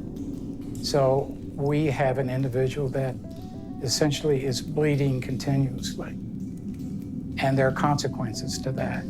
Most importantly, the fact that Jesus' own skin bacteria began to grow. They had all the nutrients they needed, and they would double every 30 minutes. So when the shroud was removed, it left the excess bacteria from his skin on the shroud. And that's what created this wonderful image. To demonstrate scientifically that Jesus' skin bacteria could have created the image on the Turin Shroud, Mattingly is going to coat his hand with some skin bacteria grown in his home laboratory and then imprint his hand on some cloth. And I begin coating my fingers. This is Staphylococcus epidermidis, which I obtained from my own hand and brew it up. And we just keep repeating this. But skeptics find it difficult to believe bacteria on Jesus' body could have created the image on the Turin Shroud. And they point to the Bible for supporting evidence. The synoptic Gospels, those that see things the same way, Matthew, Mark and Luke, they do speak about Jesus' body being wrapped in a shroud. But John, which many think is the most accurate Gospel, actually doesn't. It talks about linen strips and even a separate headpiece. But perhaps the most fascinating thing about the Gospels is what they don't say. If there had been an image on the shroud, you would expect them to have recorded that. According to Mattingly, however, Jesus' image on the shroud may have simply needed time to develop after the shroud was removed from his body. As his experiment shows, an image created by bacteria does take a long time to develop. You really can't see much right now. This will continue to develop over time. The hoped-for image on the cloth is just barely visible for now. But the experiment was brief, and Mattingly says that Jesus' body was covered with billions more bacteria than his own hand. And Jesus' image also had much longer to form on his burial shroud. To demonstrate the principle, Mattingly shows an image of his hand on his computer that he created with bacteria years ago. This was done about 20 years ago, and the color has developed over time. This is the negative, and it shows even more detail. Although his theory is very controversial, as a result of his experiments, Mattingly is convinced that the image on the Turin Shroud was created by bacteria multiplying on Jesus' skin during his bloody death. As a Christian, he finds Jesus' image on the shroud reassuring. I have no trouble being a Christian and a scientist, but the truth has to be through science. I think we can be certain that this is the burial wrapping of Jesus. We talk about wanting to see his face in our prayers, and here it is. Here is his face. What does Jesus look like? We know what he looks like. We know how tall he was. We know many things about him because of the shroud. Could Stephen Mattingly's remarkable theory be true? Did bacteria from Jesus' body really create the image on the Turin Shroud? Some skeptics believe Jesus' physical representation on the shroud isn't realistic, suggesting that the shroud may be a medieval fake. To help solve the mystery, some look for clues in the history of Roman crucifixions.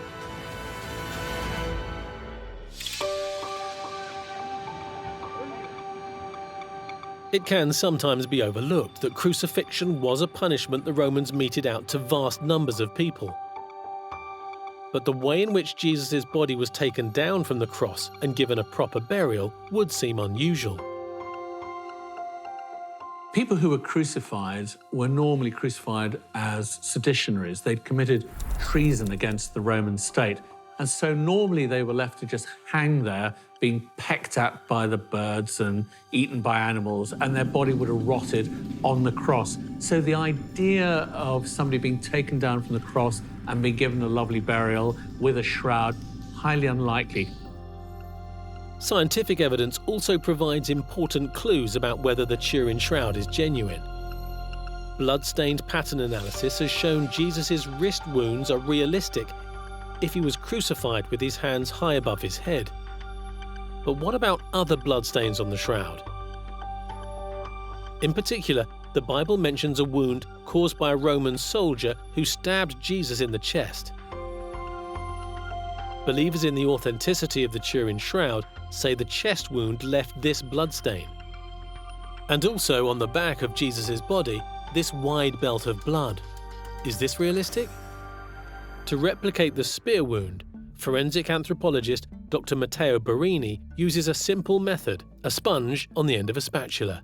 This is the most to reality reproduction of what could happen. And here you see the direction of the blood following the gravity. But we have a problem. Here the blood is going down and is not going in any way behind. Then how could the belt of blood on the back of Jesus' body on the Turin Shroud have been caused by the spear wound? It's been said by some that the belt of blood could have been created if Jesus continued to bleed after he was taken down dead from the cross and was lying flat in his tomb. But is this possible? I want to try to replicate this second bleeding. So this, for us, is representing the shroud, and this is the individual bleeding through the wound on the chest. It is expanding. And now we move the body, if you can, Alfie. Very good, great. Now, look at this. There is a big pool of blood here on the funerary cloth. And this is what we do not see in the Shroud of Turin. And this is absolutely non-realistic.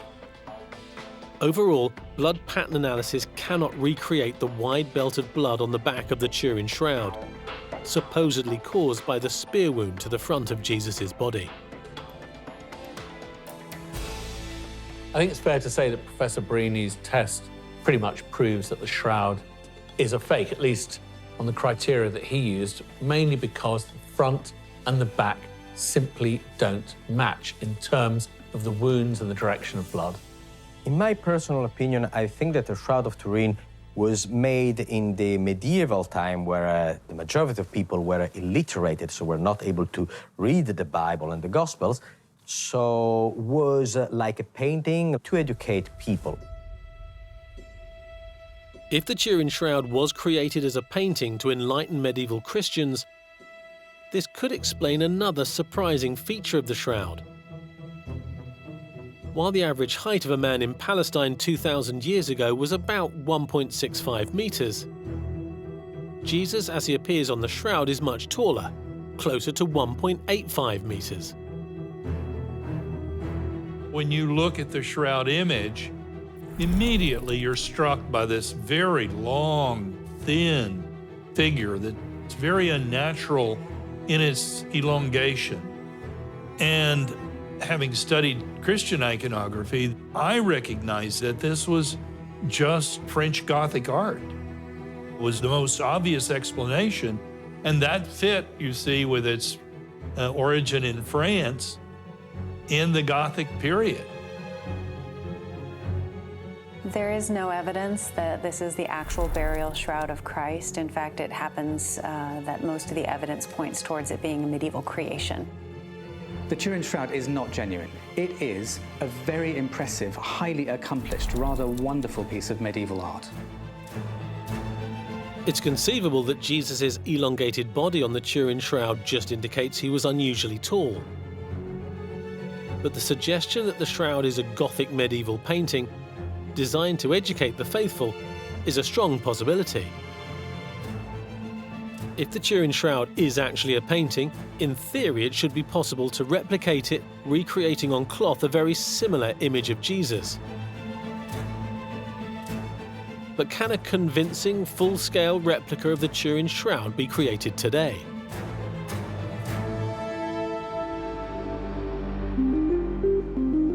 Luigi Gala-Skelly, former professor of organic chemistry at the University of Pavia in Italy, has tried to do this. But before attempting to create a realistic replica of the shroud, Gala-Skelly first ruled out how it wasn't made. If we think that it was a medieval artist to make the shroud, probably the first attempt he did was to see what the print of a real body leaves on a linen cloth. So we tried actually this. We covered a volunteer with a red paint, and we put a sheet flat on him. And this is the result. As you see, it looks very bad. It's distorted. Look at the face, completely awful. So this is not how the shroud was made. It's not the contact print of a real body. Instead, Gala-Skelly tried to recreate the shroud using a technique known as bas-relief, rubbing the outside of a sheet to reveal the contours of the body wrapped within. We have a volunteer under the sheet, and we have rubbed with a dry pigment the cloth. So we have followed the shape of the body. As you can see, it's not distorted. This is more shroud-like. Unlike the rest of the body, a real face still appears distorted using the bas-relief technique. So the face of Jesus in this image was created using a contoured, flat plaster mold. So this is a very simple technique available in the Middle Age.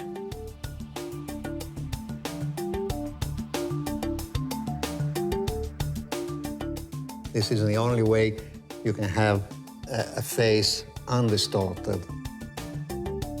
Gala-Skelly is using blue pigment to highlight the fact that the colour doesn't matter.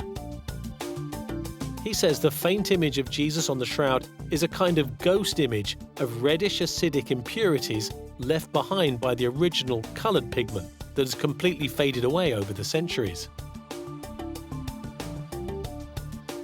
Now we will have to artificially age this image because the shroud had centuries to do so, but we want to do that in an hour, so we will put it into an oven at 160 degrees Celsius to simulate the aging. After an hour in the oven, the image is washed to remove the pigment.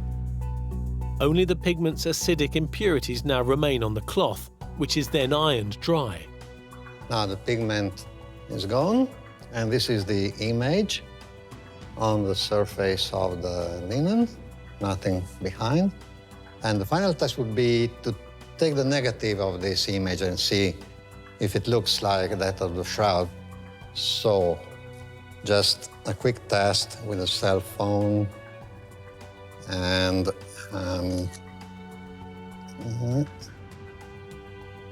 yeah, this is the negative. It looks like the Shroud of Turin. After adding his homemade facial replica to a similarly aged bas-relief of the volunteer's body, Gala-Skelly then painted on bloodstains in order to create a full-scale duplicate of the Turin Shroud. Personally, I find Professor Gala-Skelly's bas-relief analysis extremely convincing. The image that resulted from this technique is one that closely resembles what we see on the shroud. So really a remarkable job. Others aren't convinced by Gala-Skelly's recreation and say that it doesn't prove the Turin Shroud was painted. In particular, Shroud researcher Lynn Picnic remains convinced that the Turin Shroud is the world's first photograph created by Leonardo da Vinci, and she claims to have found further evidence to prove it.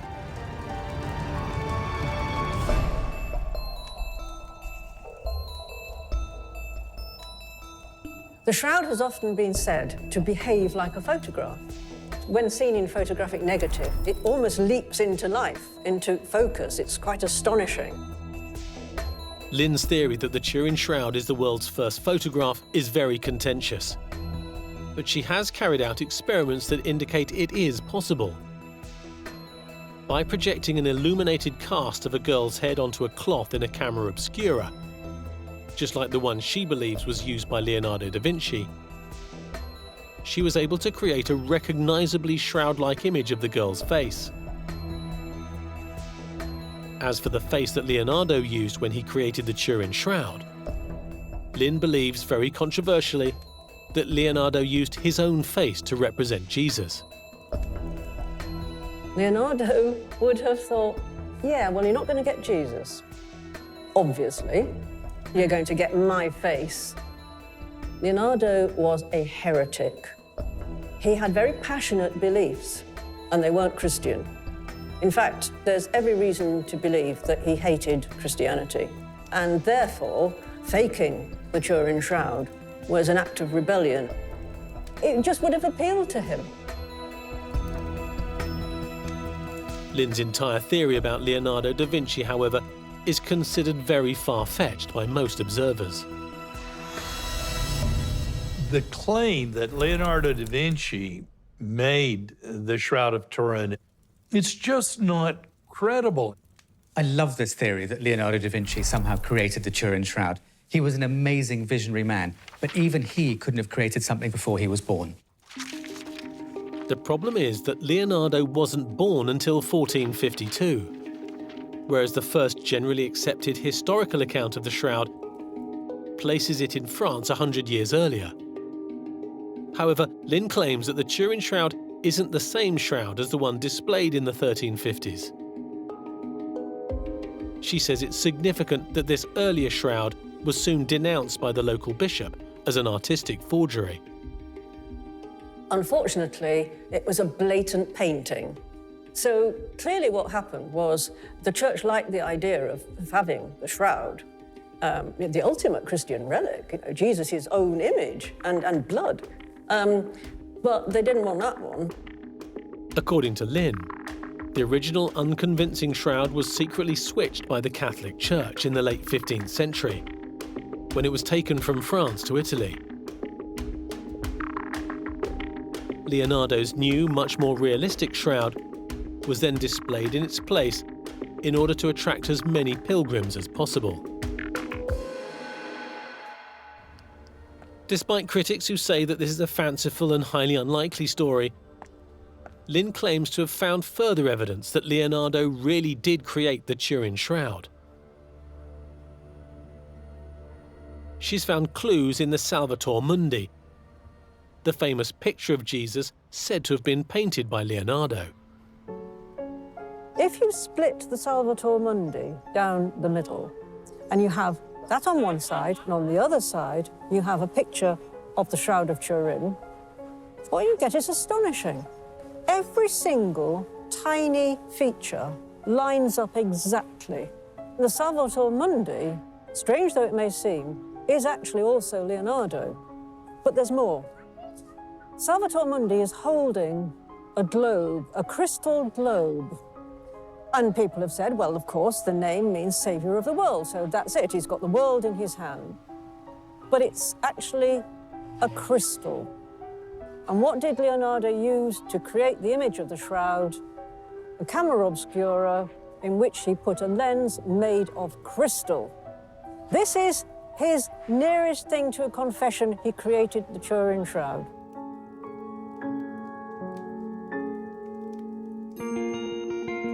Whatever the truth is about this amazing theory, the debate about the Turin Shroud will surely continue for years. Is it the world's first photograph? Is it a medieval painting? Or is it the genuine burial cloth of Jesus, imprinted perhaps by bacteria, with an image of his crucified body? Although carbon dating has provided compelling scientific evidence suggesting that the Turin Shroud is not genuine, believers continue to dispute the study's accuracy. I just think this tells us that believers will always find fault with any amount of evidence that they're presented with. I think that for some people, the idea that the shroud is the real thing that wrapped Jesus Christ's body is too beautiful to be impossible. You could say that the Turin Shroud shows that we're a world divided between believers and non-believers, between those who want proof, scientific, rational proof if you want, and those who believe that faith is important. For them, believing that it is the image of Jesus is enough. That sense of wonder is enough for them. In a way, the Shroud brings out wonderfully that conflict that we all have between the rational and the romantic. It's wonderful to believe that the Shroud might be real. It's a little tedious to have science tell one it isn't. But we all have within us that need for both. That spark of the imagination is always there. And for so long as humans have that, the Shroud will have its supporters.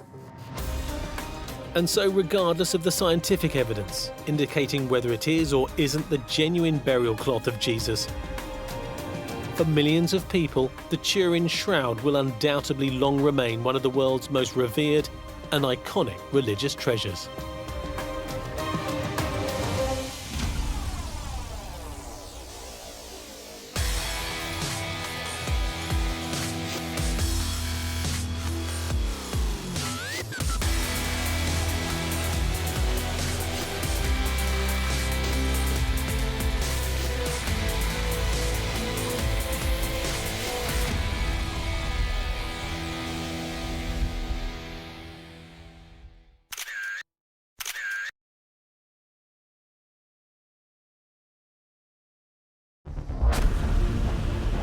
By the mid-1940s, the tides of World War II had turned, and legend has it that desperate Japanese soldiers buried a treasure of gold and relics in the Philippines.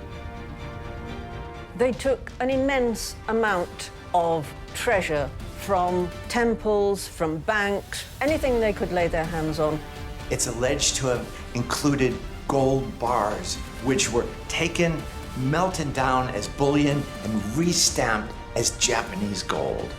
Is it true that a vast treasure was buried under the Philippines during World War II? And is it still there? Or is it all just a great story? The idea that there's this vast treasure under the surface, it's just too attractive to resist.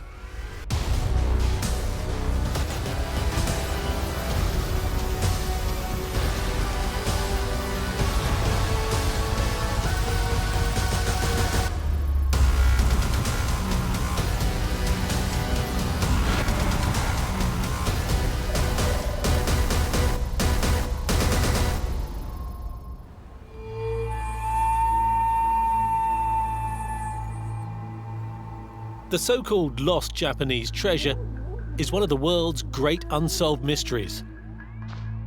While the Nazi looting in Europe took the spotlight, Southeast Asia was also being systematically plundered. A vast collection of relics, antiques, artwork, and importantly gold was amassed over the course of World War II. When things took a turn for the worse for the Japanese forces, they were said to have desperately searched for a location to hide their priceless treasure trove. Is this mythical plunder real? And if so, what was hidden and where? And what, if anything, is left today? Japan embarked on an absolutely ruthless effort to loot every country that they occupied before and during World War II. We're talking China, Korea, Laos, Vietnam, Cambodia, the Philippines. Nothing was safe from their soldiers. And it's the mere prospect of discovering untold wealth that continues to bring treasure hunters to the Philippines to this day, including Klaus Donner. 4 years ago, the Austrian researcher disappeared off the grid. For a time, no one knew where he was. Then only a few of his closest friends and family were told where he had gone. The Philippines, deep below ground. In the time he's been there, Klaus and his team of local workers have manually dug and pneumatically drilled vertical shafts deep into the ground, about 60 meters down. Having been given exact details on where to dig by his contacts, they unearthed an already existing network of tunnels. Who originally built them is unknown, but the fact they exist 60 meters underground makes this a very real treasure hunt. When I found out how dangerous the job here is, I was hiding for a while. Only a few good friends knew where I am. On the internet, many people were searching for me, but I did not want that everybody knows where I am, because that could have brought me into danger. Klaus believes he's very close to reaching the Japanese treasure. But it's not easy down in the tunnels, and he acknowledges just how dangerous it is. In the first year, we were down already in a big hole, 30 meters, and we were already very close to one big bunker, and the whole mountain came down, because what I did not know at that time, there was huge amount of clay, and when that material gets dry, it will very easy collapse.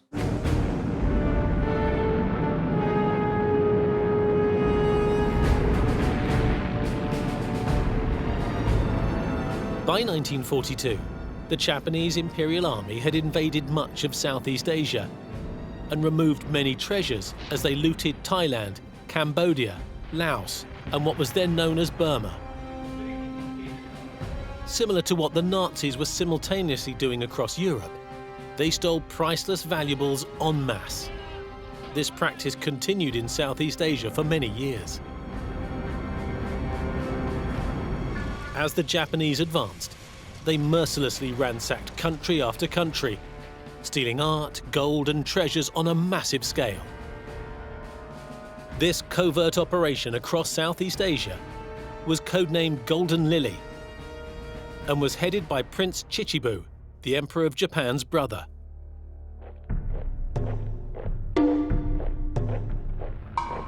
This massive plundering of Southeast Asia was intended to fund the Japanese war effort, and the direction, the coordination of this huge theft went right up to the imperial household.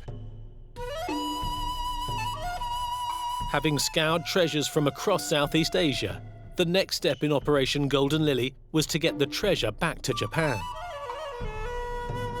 Before they could do that, they first melted down the gold into easy-to-move gold bars to erase any identifying features and prevent the valuable metal from being traced back to its country of origin.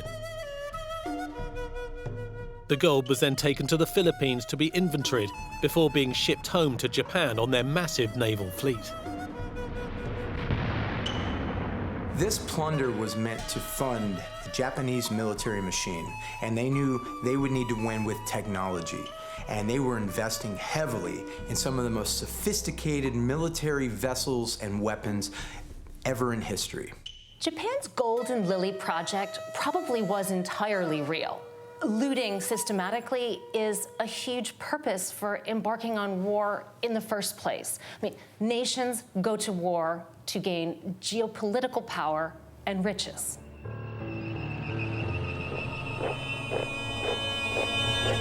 But in June 1942, just 6 months after both sides had entered the war with the Japanese attack on the US Navy base Pearl Harbor, the US and Japanese forces met again, this time at Midway Island in the Pacific Ocean. Over the course of 4 days, the US sank 5 Japanese ships, destroyed 270 aircraft, and killed 3,700 military personnel. You've got to imagine what a huge reversal of fortune this is for the Japanese. In 1941-42, they were conquering the Pacific. They had almost taken Australia. They were on their way with Hitler to achieve global domination. And yet, in just a couple of years, the United States was pushing them all the way back across the Pacific, straight back to Japan.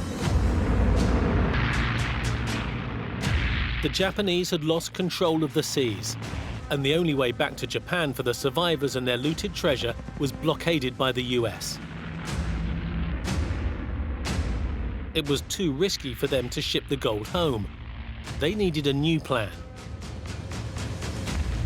Allegedly, they sank a number of their own ships at sea to keep the Allies from intercepting them, and decided to bury much of the treasure hoard, especially the gold, under the island of Luzon in the Philippines. The Japanese were in a tight spot.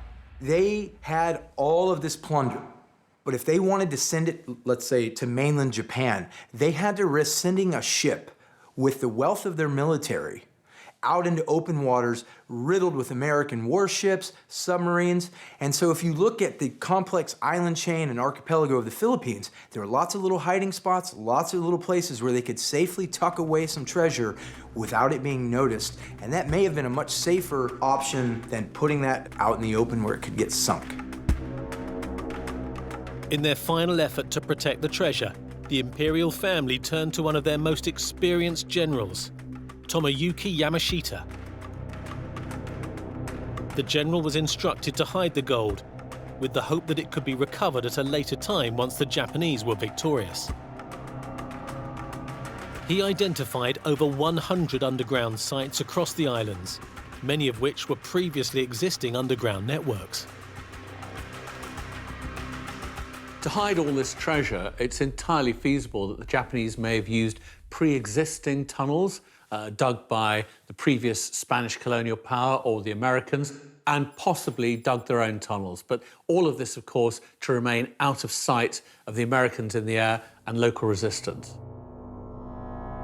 Yamashita ordered detailed maps to be made of each treasure vault, what was stored there and how to navigate the tunnels into it, which was then carefully encoded. Unless you knew the complex code, these maps were meaningless, and there were even further layers of security to defend the sites. The Japanese protected their hidden treasure locations by creating a system of treasure maps coded very elaborately based on ancient Japanese symbols, which would be very difficult for anybody else to decipher. If they were able to do so, however, there was a second line of defense in the hiding places themselves in the form of booby traps, such as cyanide vials that would explode upon contact, bombs, other things rigged to kill anybody who tried to go and take what the Japanese thought was theirs. With time running out, Yamashita ordered the engineers to seal the treasure vaults. He had one last trick up his sleeve to protect the gold. The story goes that while the soldiers are carrying out his orders, Yamashita sealed the vaults himself, with the engineers still inside. They would be its guardians for eternity.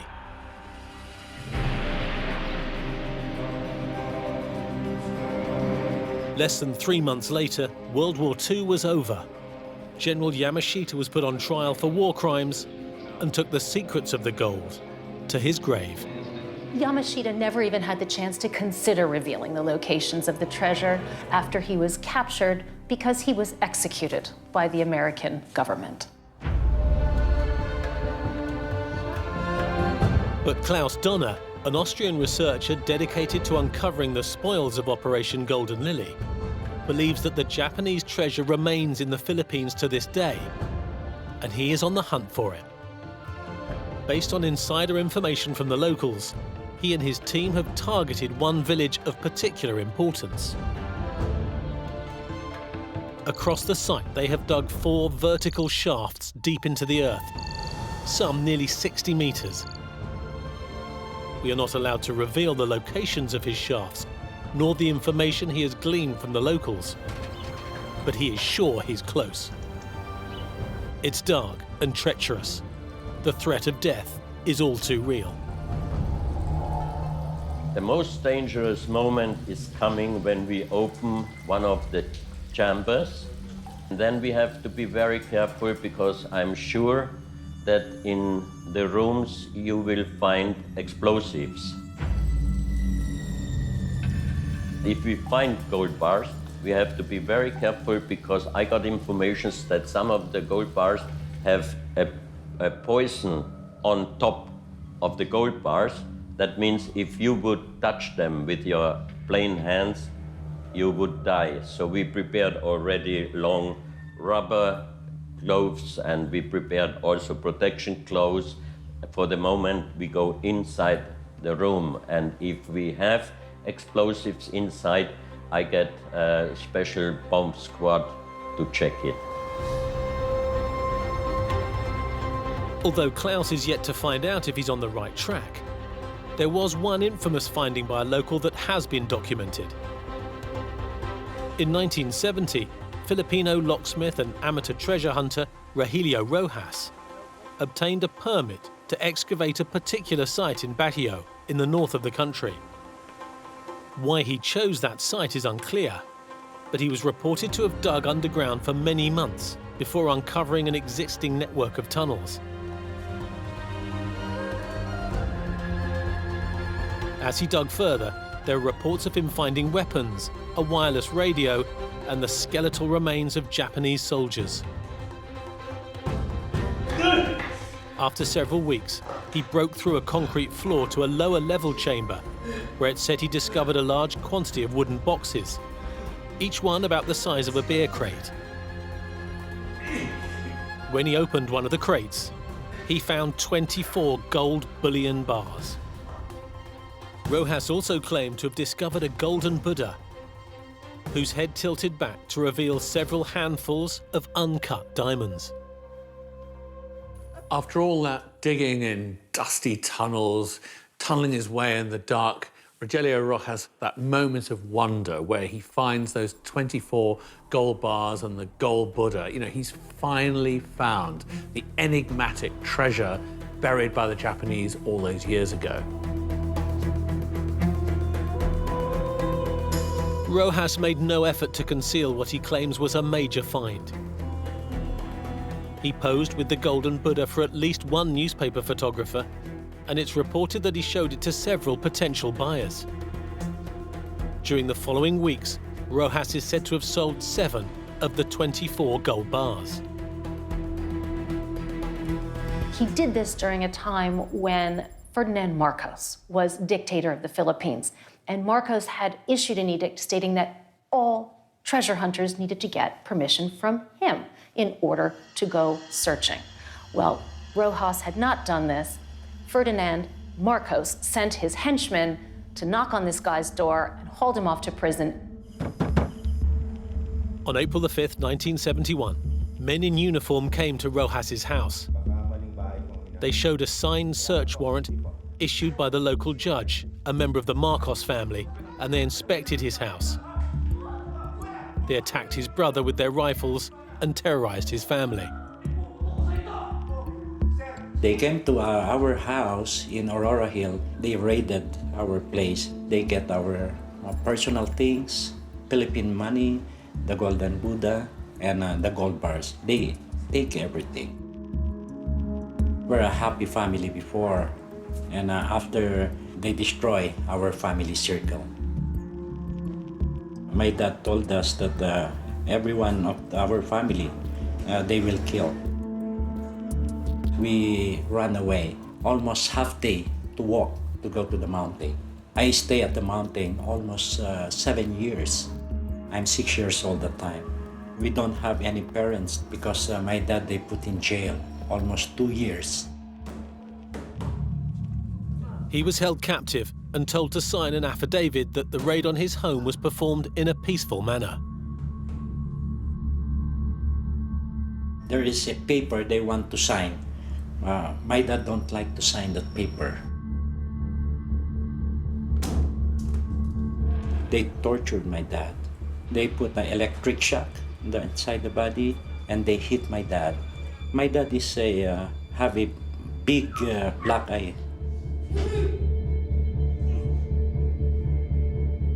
Once the authorities got wind of his discovery, his whole life was turned upside down. His house was raided, he was taken into custody, he was imprisoned by the state, and, you know, he was left very much as a broken man as a result of finding this treasure. Interestingly, The case of Roger Rojas is perhaps the one piece of this story which is documented in legitimate historical evidence. And then that is in the records of a trial that was held in the Hawaiian Supreme Court 20 years after Rojas found his treasure, when he brought suit against the Marcoses for violation of his human rights, for the torture that he was subjected to when he was imprisoned. In February 1986, Ferdinand Marcos was deposed and fled with his wife Imelda to Hawaii under US protection. He allegedly carried suitcases full of gold bullion bars and massive amounts of bullion certificates.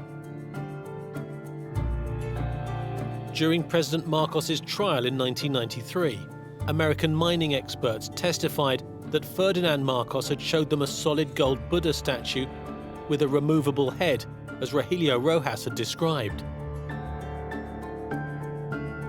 It also matched the photograph of the Buddha with Rojas in 1971. They also testified that they were asked to help with the remelting of gold bullion and removing any trace elements that might reveal the country of origin. Was this the treasure that Rojas had found? Rojas again tried to press charges of bodily harm and the theft of his gold, diamonds, and the Buddha. A series of legal actions followed in Hawaii, culminating in a staggering jury verdict in 1996, awarding Rojas $22 billion. A Hawaiian court conclusively decided that Rojas had discovered gold treasure buried in a cave in the Philippines, and that the Marcoses had taken it from him wrongly. But nothing has ever been paid to either Rojas or his family. We're waiting for the justice since 1986 until now. Rogelio Rojas died a broken man in 1993. Told to my dad, even you're dead already, Dad, I will continue the case, and I will continue the treasure hunting activities, Dad.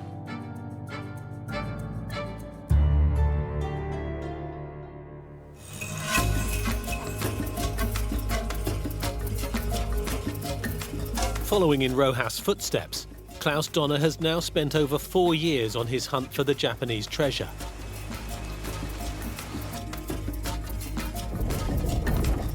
He and his team have excavated 4 large vertical shafts down to about 60 meters into the earth.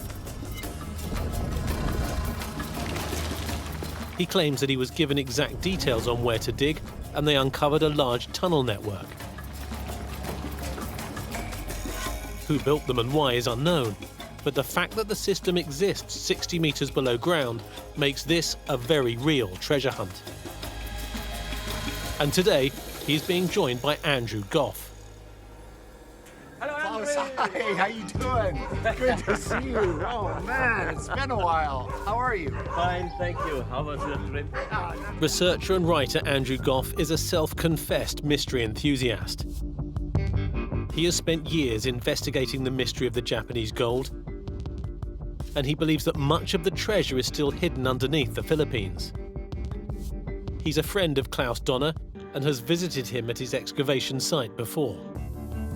I've been passionate about the Philippines and the legend of the Japanese who looted 12 Asian countries. The question being, did they take that loot and bury it in the Philippines? Is that fact or is that fantasy? So over the course of a number of years, I had reached out to Klaus Donner. He'd completely gone off grid. Nobody had heard from him other than the rumor that he was someplace so spectacular that he couldn't leave. There's different kinds of sites, right? There's sites that have just football pitch chamber full of gold bars, but there's also something called imperial treasure. What's that, and which one do you think that you're close to? I'm sure that we are working on 2 imperial treasure sites, because on the way we had a lot of booby traps. The most dangerous was always the cyanide.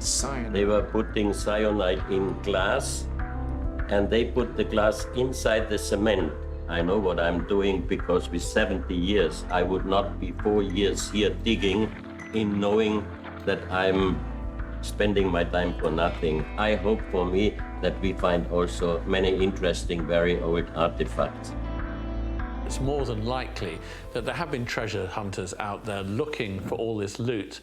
And if they've found it, why would they go public? Isn't it more likely they just keep it privately to themselves? Hi, hello, my friend. Good to see you again. Within the secretive treasure hunting community, there have been finds which give Klaus hope. I know some people who really found some treasures, some gold bars, a small jar with some diamonds, and I was shocked. Klaus claims that he was given all sorts of important information by people who knew what was hidden and where the Japanese put their treasure. He began by scouring the site for signs left by the Japanese that could reveal the location of the hoard. That's the horse head, sir. This is here? Yes, sir. And then the eagle. That's amazing. It does look like a horse's head, doesn't it? There's the eye, there's sort of the nose. And another one we have over there. That looks, for me, like a geographical map of the area here, that when they came back, they would have the map. They would know exactly which direction means what. Makes a lot of sense. Find the next markers. The interesting thing about Klaus are his methods. They're a combination of many different disciplines. He uses maps. He researches areas that are more likely than not to have been places where the Japanese could have hidden things. He also interviews people, talks to the elders to understand, have you seen something? Can I find an eyewitness? I met also another eyewitness when he was 16 years old. He was working for his father on the field, and then some Japanese soldiers came. They just took all the corn on the floor and they loaded heavy boxes on that small cart, and they forced the young guy to bring those pieces up to one of the places where we are now working. And he saw how they brought the heavy boxes up to the small hill. That's exactly the place where we were digging.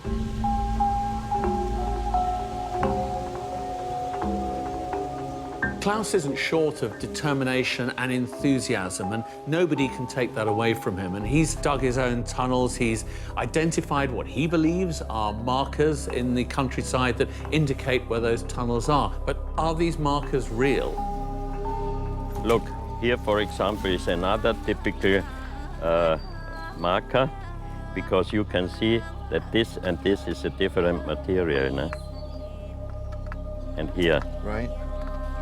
It looks like a big tunnel and side tunnels, and we know that here are tunnels with side tunnels, no?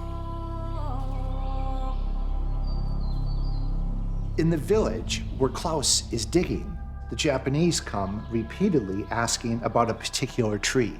I've seen that tree.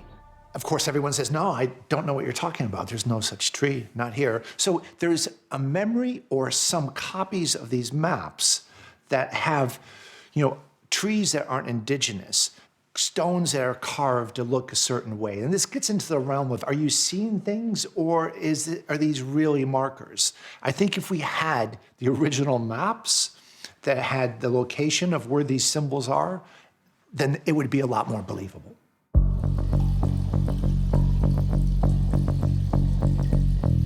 I'm quite sure on our 4 places now we are very, very close, because first was the white ceramic, the next layer had some leaves in front, gold dust and diamond dust, and we have a big echo on each of the places in front and sometimes also on the side. That means the entrance and then the room going around the corner, the chamber. Klaus is excavating vertically. He's digging tunnels straight down, and that's one of the most dangerous types of digging or excavating you can do. In this area, particularly with the volcanic activity, you get instabilities within the rocks, but you also get gases coming out from the volcanic activity, such as sulfur, and this can kill within minutes. But despite the danger, Andrew is keen to see the tunnels for himself. I'm really not a squeamish guy. I'm not claustrophobic. I've crawled through mastabas and pyramids all over the world, no problem. But these tunnels are different. You're taking your life into your own hand as you descend down. The ladder is completely vertical and made of bamboo. So the steps where you put your feet, you get about that much of your foot secured, and it's completely wet. I distinctly remember, what am I doing? I could die, I could fall. It takes all of your focus and all of your attention to just get down to the point where now you have to walk on your hands and knees. It couldn't be any more inhospitable. How many people are working down here at any time? 3 in this tunnel, 3 in that tunnel, and the others bringing the material up from top. That's a lot of people. That's a lot to coordinate. Oh, yeah. The really interesting thing is you finally reached the bottom. He hasn't gone any further. You're at the very end of where he has gotten to. And you would think, all I want to do is sit here, explore, contemplate. No, you want to get the hell out of there because you fear, not that it's going to collapse on you, but you can't imagine how it feels to be that deep in such a tiny space. You just want to leave. This is not easy. This is not health and safety walk in the park. It's damn dangerous, but the reward is going to be huge. But despite their belief that they're on the hunt for and very near to finding the so-called lost Japanese treasure, not everyone believes that it's there. Tunneling is really advantageous to the Japanese as a form of defense. You can get a kind of small, wiry little Japanese guy down a tunnel, but you can't get a great big US Marine down it. And we see that in Vietnam 20, 30 years later. So actually, tunnels are essential for Japanese defense. They're essential for hoarding far more useful things, such as food, ammunition, and other sorts of supplies. Actually, booty and plunder and bars of gold are pretty far down the list. And actually, you're probably not going to store them in a place your enemy's going to try and attack. You're going to probably want to store them in the safest place possible, and that's back home. Now, for me, as somebody who understands the logistics of military operations, this doesn't hold a lot of water. The reason is, imagine all the logistics the Japanese needed to get those goods up the mountain. You would have needed a similar, if not greater, logistical trail or chain to do the same thing, getting it down the mountain and out into the system.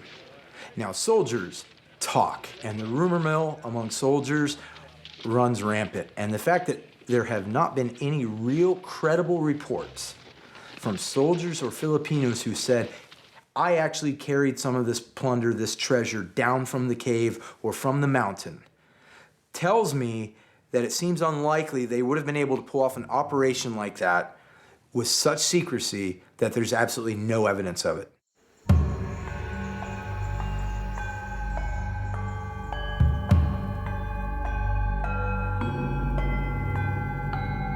And even in the Philippines, there are some skeptics. Dr. Ricardo Jose is an expert on the country's history.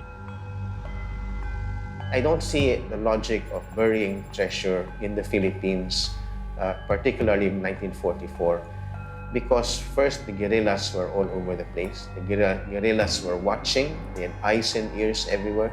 They would have known what was going on. They would have reported this. And then, secondly, the Japanese could have used other areas to ship the gold or the other treasures through. They could have used Vietnam, Taiwan, Korea, which were theirs anyway. But modern-day treasure hunters aren't deterred by this harsh reality. They firmly believe that there are still priceless valuables to be found. If you're a treasure hunter today, do you think, hey, I'm gonna go by the book and get a permit and find the treasure? No, you don't, because you know you're putting up a signal to the government that you've got a treasure site. So nobody asked for a permit, and plus they don't want to give away 30% of what they find to the government. And that's why you don't hear about discoveries, because it's all on the lowdown. There's places in Manila that will melt down gold and put it into a modern standard. That's what's going on. The thing about the Philippines is it's long been treasure central. You know, way before Yamashita, you had rumors of American bullion being located in the region, but even more attractive, the Spanish ruled the Philippines for 400 years. Think of all those galleons loaded with silver and gold coming from the New World that were shipwrecked, and some of these shipwrecks undoubtedly exist. So the Philippines has always been a magnet for those looking for treasure. At their undisclosed excavation site in the Philippines, Klaus and Andrew go back underground into the second tunnel. While Klaus has dug 4 tunnels at this site, due to excessive rainfall, only 2 of them remain stable enough to enter. 3 to 4 weeks ago, we had 3 weeks continuing heavy rain, 1 typhoon, 1 monsoon hit us, and we had a big problem in the tunnels because it was too much water. We have here water. The ladder is very slippery. Here we have a round boulder, a marker that we saw that we are on the right way down inside the air shaft. And I can see already that there is still a lot of water in the tunnel. You did it, Andrew. Thank you, guys. I'm proud of you. That wasn't so bad. Very exciting. So shall we go? Andrew, this on that side, that is our deep hole. That's the sub-tunnel. And now we are on 42 meters, and we go here, the other tunnel. The thing about Klaus's work is that you would think after 3 years he would have found it. But the fact is, the reality is, these chambers are incredibly deep, and that's why nobody has found them. They're from historical record of people around the time when the first chambers were excavated, indicate that they're about 220 to 230 feet deep. Now, Klaus is just about there. He's probably within 10 or 15 feet of that level. It's absolutely humbling to be down here and to realize the effort that goes into these inhospitable conditions. I mean, I know there's usually not water in here, but Klaus, this is extreme. It was a horrible hard time sometimes, because sometimes you cannot sleep in the night, you wake up sweating, you think, are you on the right way? Is all the time and the money you had to spend for nothing, do you really find something? But thanks to that gift, without that, we would never have been able to find those perfect markers, the ceramic wall and all this, which gives me the knowledge that now we are really close. But on the other hand, the closer you get, the more unexpected trouble are showing up. It looks like somebody would test you. Is he really able to get it? Is he the right one to get it? So let him get a lot of water, let him blow off the generator, burn out the pump, and then you have to count, can I buy a new pump? It's getting already tight. With more budget, we would be long already finished. So what are you going to progress next? We break the cement with the leaves, and the echo shows me that we are close, and then we should be in the first room. Amazing. So you're talking maybe a week or 2 weeks of work? 1, 2, 3 weeks. Right. I don't know how thick is the wall. Amazing work. Amazing work. On the way down, we always found special markers that gave us the security that we are really on the right way. For example, we found triangle stones. We found round stone with a hole inside, which means also correct destination. We found incense. big parts of incense in the hard material. Here we had also a white layer showing us that that's another way to a tunnel. So we are here on a crossing point of 1, 2, 3 treasure sites.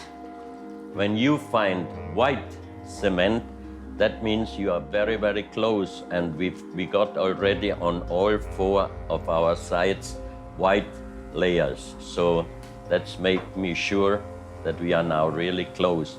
And also we found close to the white, we got some layers with gold dust, we got some layers with diamond dust. So that means we are definitely on the right way. I'm astonished at the commitment that an effort like this requires. I mean, just look at this. You couldn't possibly have more arduous conditions. But everything that he says is true. This is all man-made, it's artificial. And by all accounts, he's really close. If we assume that the Japanese took some of that treasure out on hospital ships and that the Marcuses got their fingers all over it as well, we have to ask ourselves how much of it is left. Despite numerous theories about where the valuables might have gone over the decades, Klaus Donner is one of the many treasure hunters who believe it's still buried deep underground. We are on the bunker wall.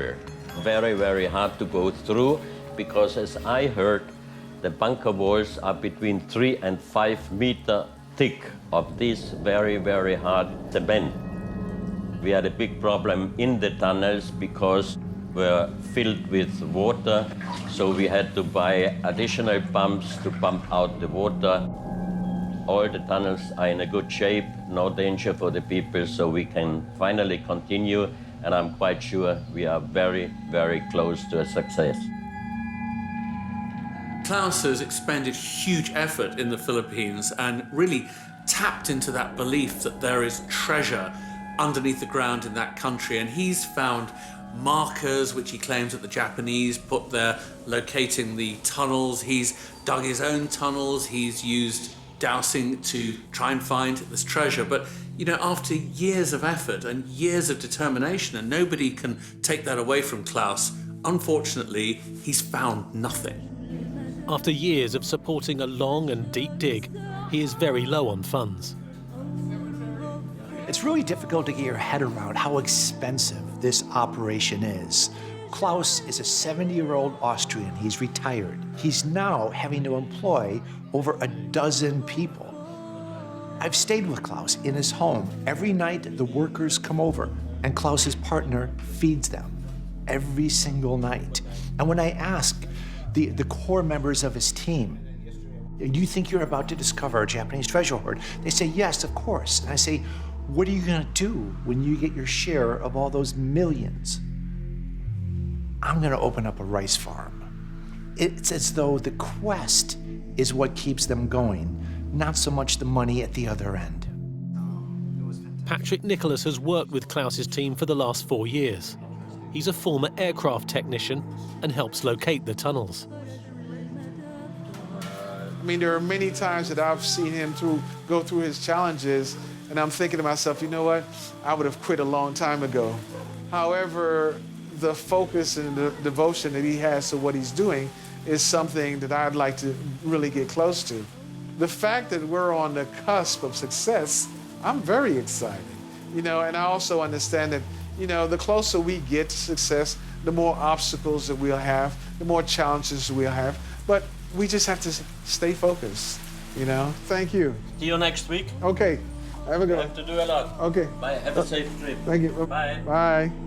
Klaus is absolutely resolute, not one iota of doubt that he's going to find the treasure. His motto is, we dig it. No worry, it will happen.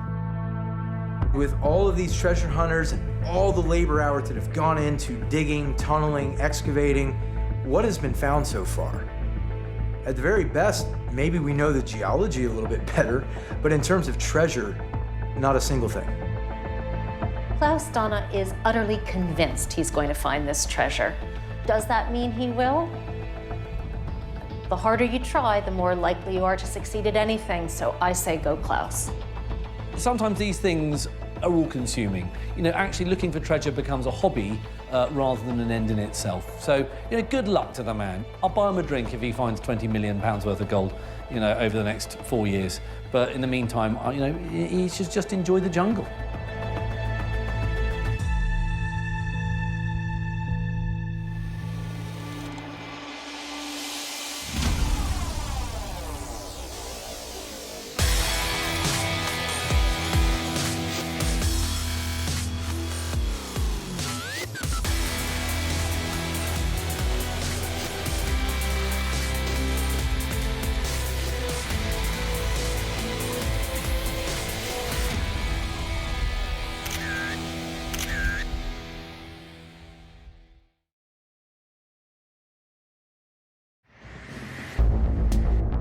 Over the past century, some of the world's greatest museums have collected a handful of mysterious crystal skulls.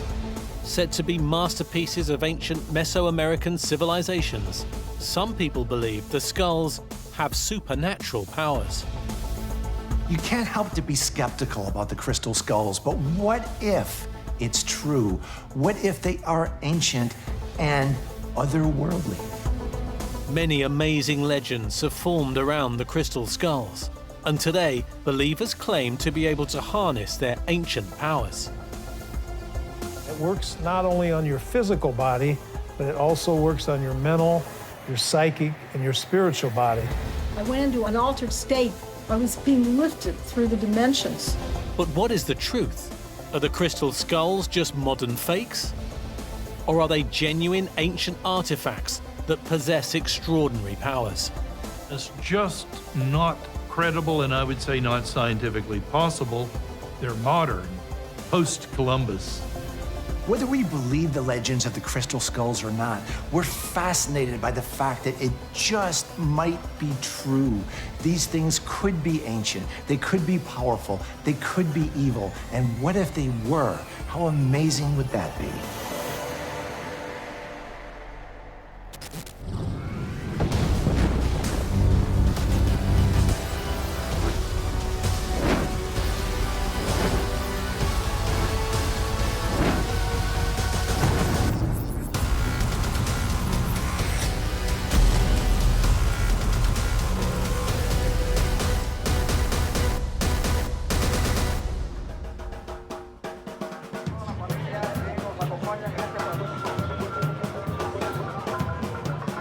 Once a year in Mexico and Central America, families and friends gather to celebrate the Day of the Dead.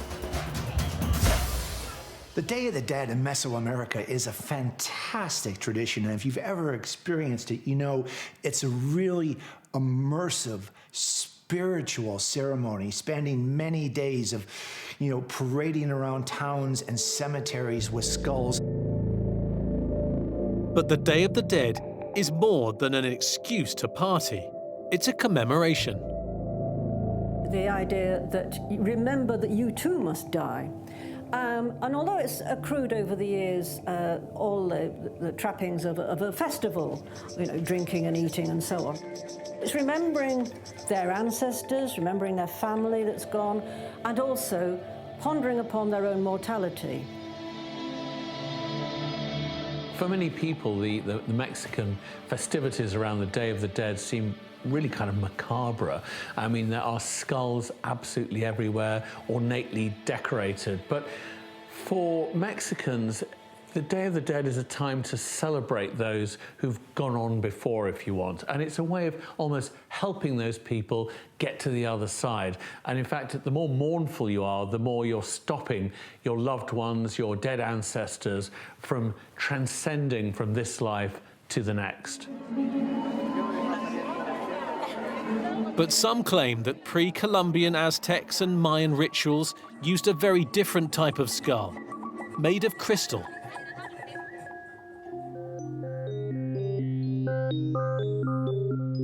For over 120 years, a handful of extraordinary crystal skulls have been collected and exhibited by some of the world's leading museums, like the Smithsonian Institution and the British Museum. Historically renowned as masterpieces of ancient Mesoamerican civilizations, the crystal skulls are said by some to possess supernatural powers. Many people have come to believe that crystal skulls are in themselves objects of power.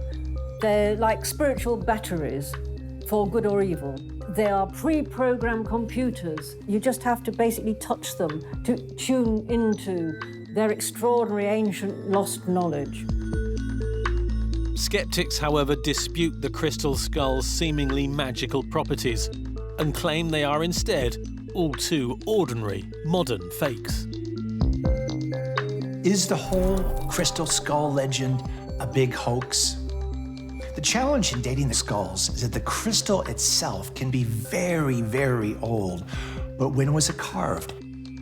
There are two schools of thought on the crystal skulls. One is that they are incredibly ancient. Alternatively, there are more skeptical voices who say that the technology used is modern, and the evidence is there. They're barely 150 years old. Probably the most mysterious and remarkable of all crystal skulls is the so-called Mitchell-Hedges skull. Exquisitely carved, this privately owned, apparently ancient masterpiece is said to have been discovered in the 1920s in the lost Mayan city of Lubanton, in what was then British Honduras, now Belize. The Mitchell-Hedges crystal skull is perhaps the world's most famous crystal skull and continues to draw huge crowds wherever and whenever it's displayed. It really is just a remarkably beautiful artifact. The original discoverer of the skull in the 1920s was said to be the British adventurer and popular author F.A. Mitchell-Hedges, who later wrote about the skull and his explorations at Lubanton in his lurid and melodramatic 1950s autobiography, Danger, My Ally. In his memoirs, Mitchell-Hedges stipulates that the skull is over 3,000 years old and is the embodiment of evil. In fact, he calls it the skull of doom. Mitchell-Hedges also said in his memoirs that according to local legend in Lubanton, the skull of doom was used by the ancient Mayan high priests to perform dark and esoteric rituals. Mitchell-Hedges was a kind of stereotype of the pipe smoker who just would take a puff on his pipe and then tell some whopping tall tale. I think everything he did was kind of self-promotion, trying to give himself a kind of exotic and exciting life. Mitchell-Hedges is a really interesting character. He was absolutely a big personality, a very high profile adventure explorer, quite the Indiana Jones of his day. Fittingly, one of the Indiana Jones movies was focused on the mystery of the crystal skulls. The Indiana Jones movie about the crystal skulls certainly added to the oomph behind the whole crystal skull story. As told by the Mitchell-Hedges family, the drama surrounding the discovery of the crystal skull in the 1920s rivaled any Indiana Jones plotline. Ironically, today, the current owner of the Skull of Doom lives in Indiana. Bill Homan regularly does public tours with the skull, spreading its fame. He is the widower of Mitchell-Hedges' daughter, Anna, who died in 2007. Anna inherited the crystal skull after her father's death, and when Bill first met her in the 1980s, they bonded over their reverence for the skull and its legendary powers. Yeah, we would sit at a picnic table in the backyard with the skull, and we'd sit there and talk, and it'd be just the skull and Anna and myself. And as we were talking, and somebody took a picture of it. If you look at the skull, to me, it looks like a little baby sitting there right between us. Can you see that? Anna Mitchell Hedges explained to Bill that at the age of 17, she had accompanied her father during his explorations in Belize. And she told Bill that it was she, not her father, who had originally discovered the skull in Lubanton's tallest pyramid. Anna, an adventurous little girl which she was, snuck to the top of this pyramid. And all of a sudden the sun moved behind this cloud and came straight down into the rocks. And inside the pyramid was a big light. And she ran down to tell her father. He got all the men up, and it took them like 6 weeks to make a small hole in the top of the pyramid. And Anna was chosen, being the small person. They tied a rope around her and lowered her into this pyramid, this completely dark, hadn't been open for 1,000 years. And she's going down, down into it. And she feels around and finds something. And when they bring her back up and the sun hits the skull, the Mayans started crying and kissing the ground. It's like their God had returned. Since Anna's death, Bill has carefully treasured the crystal skull that her father initially called the Skull of Doom. It was due to its apparent powers of healing, however, that Bill and Anna renamed it the Skull of Love. Anna's claims that she attributed to the skull are really quite incredible. For a start, she said it could cure cancer. For the last 7 years of her life, she trained me on what to do with the skull, how to take care of the skull, and what she expected. She didn't want it to go to a museum, because in a museum it'd be in a 1-inch thick glass, and she felt that the skull needed to be around people. And it has an important job to do right now. It works not only on your physical body, but it also works on your mental, your psychic, and your spiritual body, because it works on your heart chakra. You have to see it to really understand it.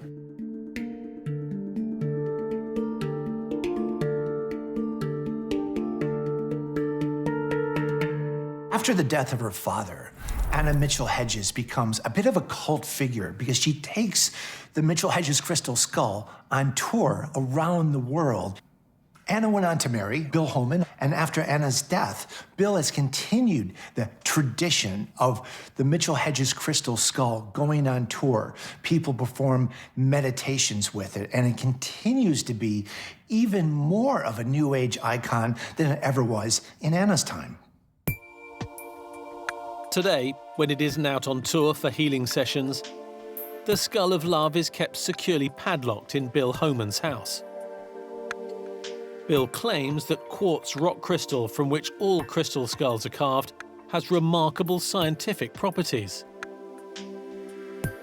Quartz, he says, can store and transmit ancient wisdom and energy, helping to explain the crystal skull's healing powers.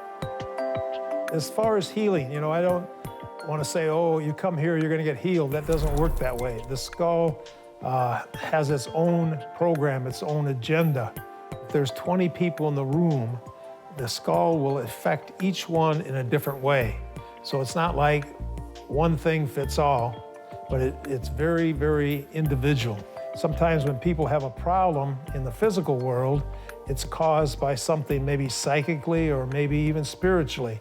So where the healing goes is where it needs to go, and it's very, very unusual how it changes people, because it shows your inner self, who you are, and what your capabilities are.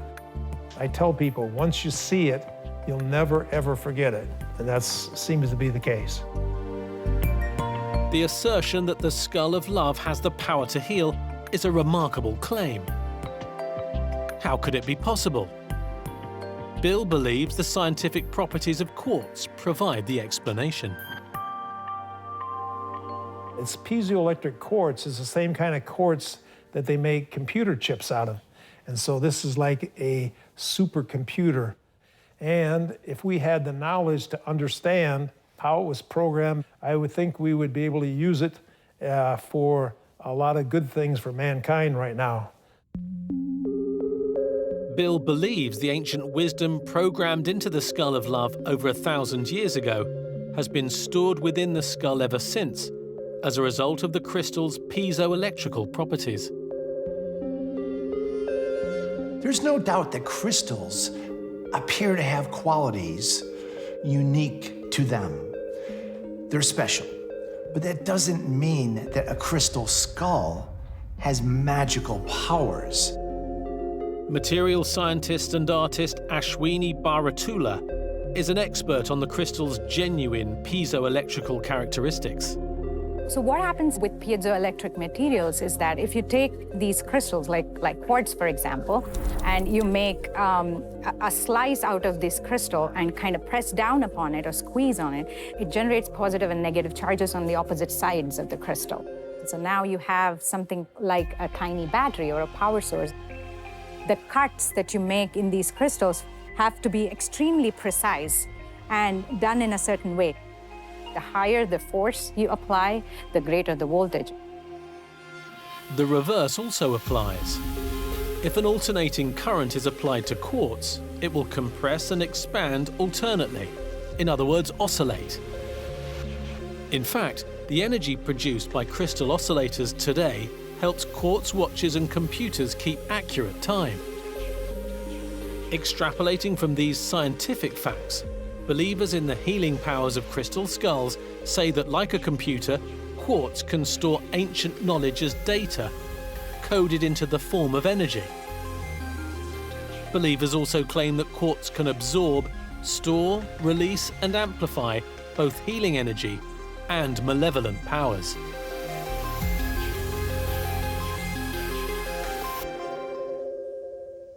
Many people do believe that these crystals have healing properties and that different varieties of quartz will bring benefits to different parts of your body, if you will. Personally, I'm skeptical about these claims because of the basic disconnect that exists between the claims and the scientific basis for them. But believers in the power of crystal skulls emphasize that even if crystals' therapeutic properties can't be scientifically explained, they've been accepted for thousands of years. In many ancient cultures, people wore crystal amulets to ward off illness and negative energy, and the practice remains popular today. People believe that by owning a certain type of rock or crystal, that it would maybe cure a disease or would give them good fortune. And this has been revived in recent decades with kind of esoteric and new age beliefs, and it's now a vast industry. And if you're convinced that a small crystal can have a certain curative healing power, then imagine a skull, a quartz skull. I mean, just the power of that imagery allied to its physical properties goes a long way to explain why people ascribe a huge amount of significance to these objects.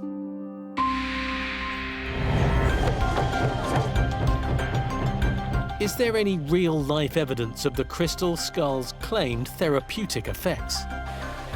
According to traditional Mayan wisdom, skulls do possess remarkable and transformative powers.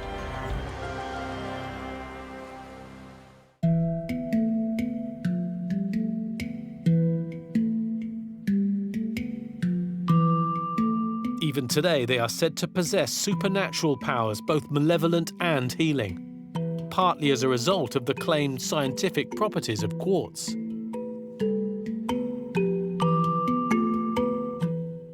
There are extraordinary special properties to crystals, and it's given rise to all sorts of ideas, semi-mystical ideas, that if you get up close and personal with one of these skulls, you can absorb some of its amazing vibrations for good or ill.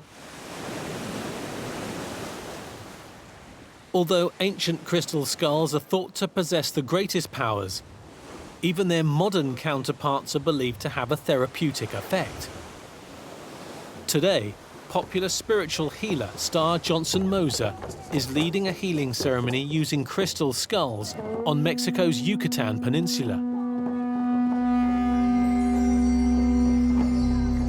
In the course of the ceremony, all of these crystals on the altar will be amplifying the healing energy, the Holy Spirit, the universal life force, whatever you want to call it. And if we can open ourselves enough, we can allow the entire energy of the universe to flow through us. But we have to get out of the way. Starr has chosen this location for the healing ceremony because 1,000 years ago, this region was a cultural stronghold of the ancient Maya, who are said to have originally harnessed the powers of crystal skulls. So Israel is going to offer this water into the ocean and call forth the ancestors in the Mayan language. If anybody feels like taking a crystal skull and putting it in the water, can do it. Just don't let it go. Although the therapeutic significance of crystal is disputed, local Mayan shaman Israel explains that crystal skulls help spiritually revitalize people because skulls, by their very nature, encourage people to focus on life. It's important to understand our life is short. The crystals, the dead, represent our harmony, our balance. Because we know we're going to die, we appreciate more the life. When the people use stones, the life changes. More clean, more free, and the stones make that. There's undoubtedly something about the image of the skull that's hugely powerful. I mean, we've all got a skull. It's sitting somewhere underneath my skin here. But the sight of a skull raises questions about death, whether or not there's an afterlife. There's something about looking into a skull that really moves and unnerves us. Whether or not the crystal skulls actually have any real influence on the participants in the ceremony, it seems clear that people do feel better afterwards. The ceremony was absolutely fabulous. It was really very moving, and I think little by little, if we spread this kind of energy, we will create a better planet. What kind of people do we want to be? There is an immense appeal to believing that crystal skulls have a magical quality. If imbued with power by people's belief, it's a kind of self-fulfilling prophecy. Perhaps the power of crystal skulls is just a placebo effect. The scientific principle which suggests that if you believe something can heal you, then it will.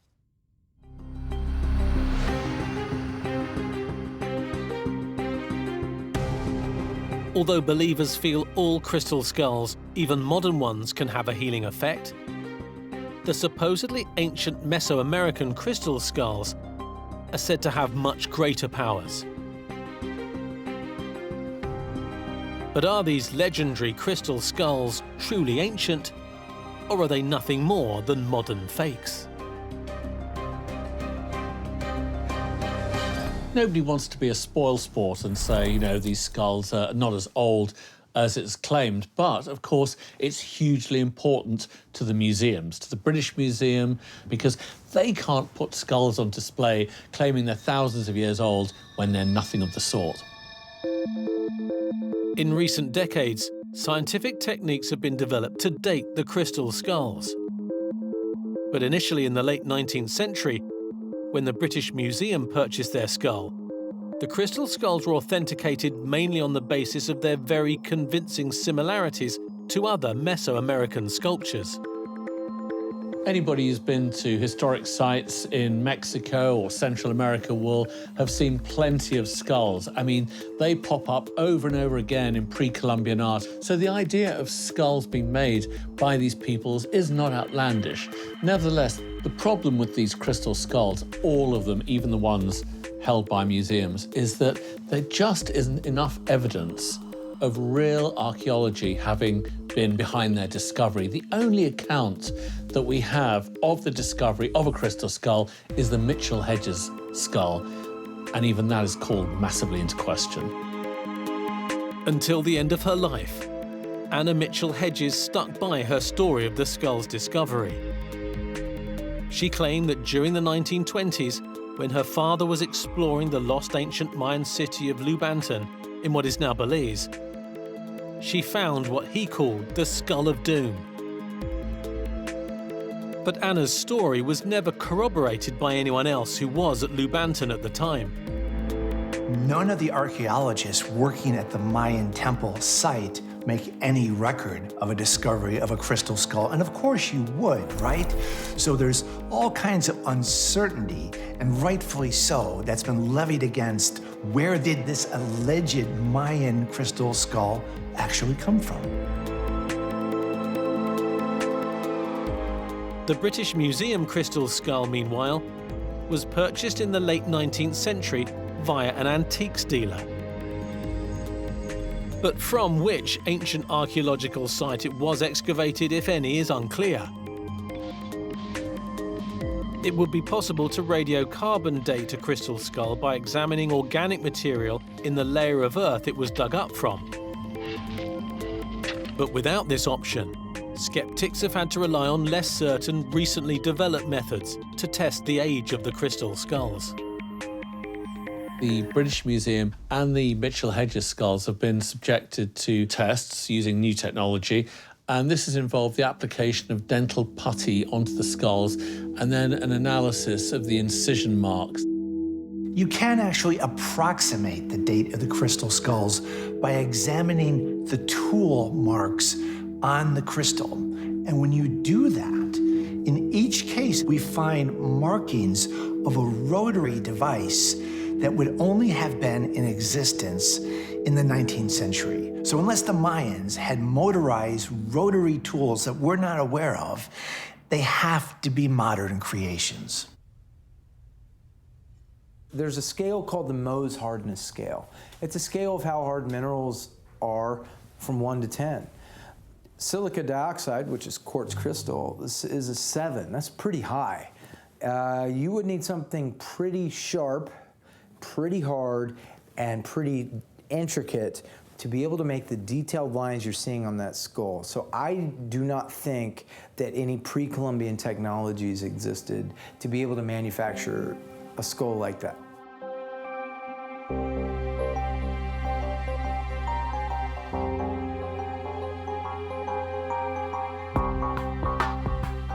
The scientific judgment that motorized tools were used to carve the crystal skulls, and they are therefore modern, is accepted by most observers.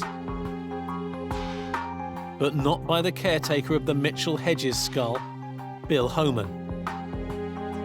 They keep wanting to say that it was made with modern tools, but I did the same test using the same technique with this dental putty, and I took it off, and I worked with a scientist from one of the universities, and we did testing on it, and we found that it's perfectly clear and no marks at any kind. So the skull does not have any tool marks anywhere on the skull.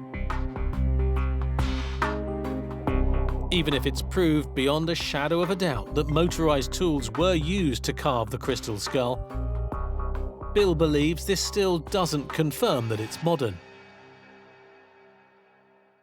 His response was very interesting. He said, that proves it's ancient because it was obviously given to the ancient peoples by advanced extraterrestrials whose own techniques were pretty much like ours today. The crystal skulls are of such incredible perfection, and they've been crafted in such an exact way that some claim that extraterrestrials could have been involved in the making of these skulls. Who made it, how it was made, I don't know. It's the most mysterious artifact. But I'm sure that there's some type of extraterrestrial group that communicates with the skull or through the skull. They say it has the knowledge of the universe programmed inside of it. The Mayas say that it's a communicator with the gods, is what they call it.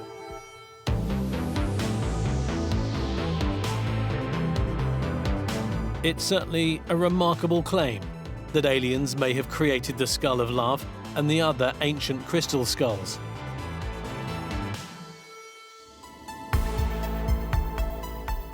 solid piece of crystal was a really difficult thing to carve with the instruments and technology available at the time in the Mayans. So, of course, the belief is they must have had some help. Legends have been forming around the mysterious crystal skulls for over a century. From stories of their discovery to Mayan esoteric rituals.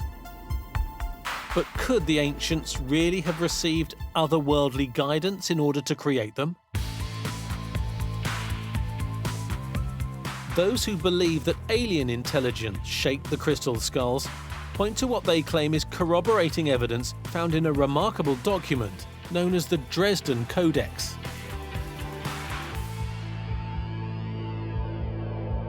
The Dresden Codex is a really important piece of the Mayan legend. It's the oldest surviving piece of pre-Columbian literature. And what's significant about it is that it refers to a really elite level of knowledge that the Mayans had in terms of astronomy, detailed descriptions about the transit of Venus and eclipse table predictions, really intricate stuff. People believe there's no way the Mayans could have known that. Thus, they must have been guided by extraterrestrials. According to Bill Homan, Mayan legends suggest something more specific about the Mitchell-Hedges skull. The so-called Skull of Love may not only have connections with aliens, it may also have been created in the lost sunken kingdom of Atlantis. The Maya believe that it was brought to their homeland by a people whose land had gone under the sea many, many years ago. There was a main area of Atlantis, and that, I believe, was probably around the Bahamas. And this skull probably has something to do with the Bermuda Triangle and the energy down there, the strange energy that they're finding. From what I understand, the skull was created for a Atlantean high priest that was loved very much. And they took his physical skull and they used that as a mold to build the crystal skull. So you see in the skull, there's all the bumps that a regular skull has. If you look in the eyes of the skull, it like takes you into a world, some other kind of world. So it's pretty amazing that way. Believers in the crystal skull's supernatural powers can find themselves apparently being transported by the skulls into mysterious altered states. One such occurrence was experienced by spiritual healer Star Johnson Moser when she was invited for a personal session with the Skull of Love in order to learn from the ancient wisdom supposedly programmed into it. When I was actually with the skull and was downloading frequencies from it, I went into an altered state, and I was lifted. I was being lifted through the dimensions. And I found myself in this incredible solar temple. And as I was speaking the language, flowers were coming out of my mouth. And people were there receiving the flowers and being blessed by the sacred language. So that was my experience with the Mitchell-Hedges skull. Every skull is different. And what I believe about the so-called ancient skulls, they have more experience because they're like holographic computers. They store information. They're like living libraries of the planet. There's some debate as to whether the Mitchell-Hedges skull is ancient or not. But definitely some higher level of consciousness went into that skull and transmitted that information, They're receivers. So it doesn't really matter to me if they're ancient or what. I've learned through this work to have a different concept of time because time is an illusion. It's all happening simultaneously. Skeptics believe that time and dates are important, however. Anna Mitchell-Hedges, for example, claimed that she'd found the relic her father called the Skull of Doom at the lost ancient Mayan city of Lubantan in the 1920s. But skeptical investigator Joe Nickel has discovered evidence which he believes indicates that this story cannot be true. The Mitchell Hedges skull has nothing to do with the Mayans. It's at the center of an incredible hoax. What is the supposedly conclusive evidence suggesting that the Mitchell Hedges skull is not what it's claimed to be? And if this and the other famous crystal skulls are really fakes created in the modern era, who made them? How? And why?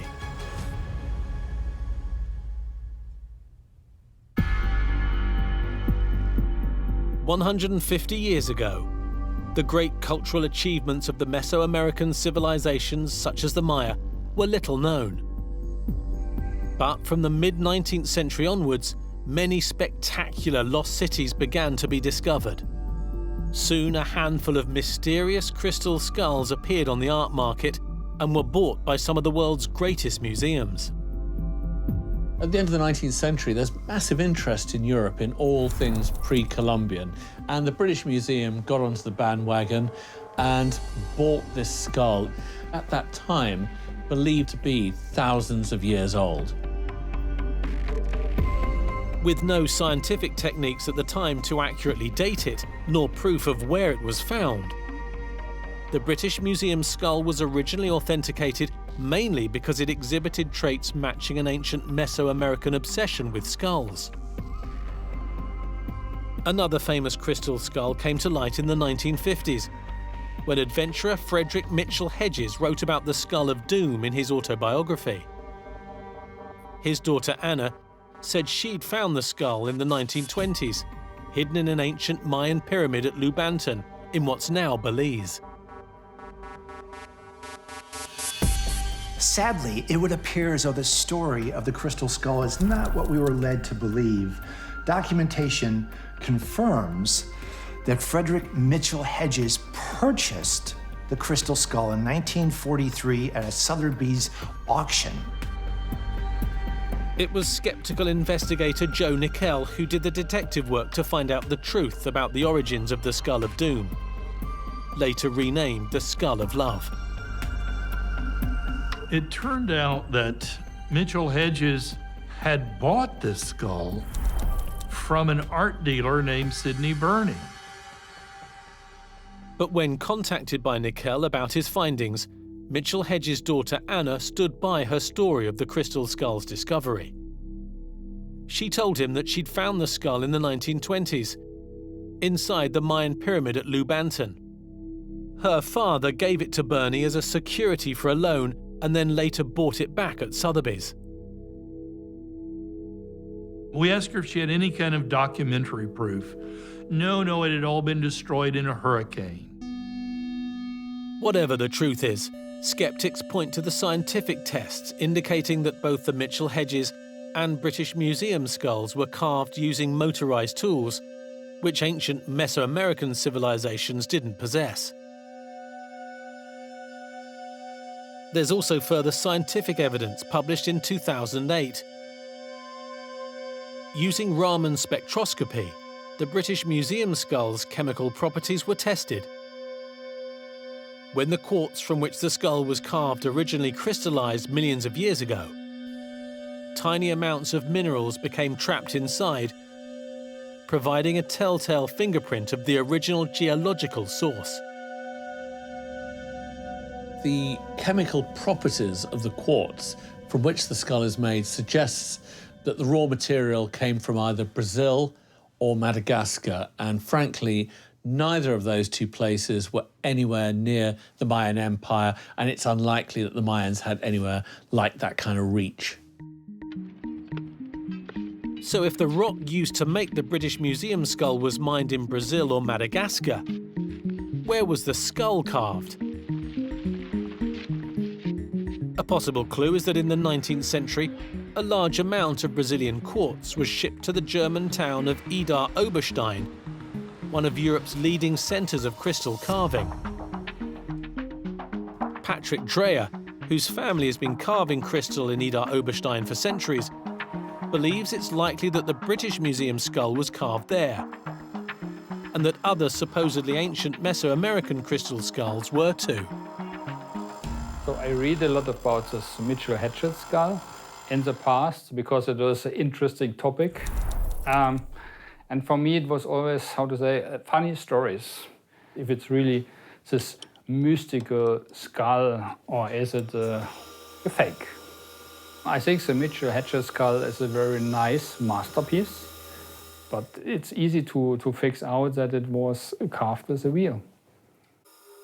I think the chance that the Mitchell Hedges skull get produced in Oberstein is very, very high. The quality was amazing. So you need definitely good craftsmen which can do this very high-end job. Here in Oberstein, the people have the skill, the knowledge, and also the gemstone to produce the skulls. It could be possible that my great-grandfather was one of the guys who maybe worked with the skulls, maybe also with this Hedges skull. He lives in this time which the skulls get done, so this could be possible. Pretty much all of those appear to have been made in Germany.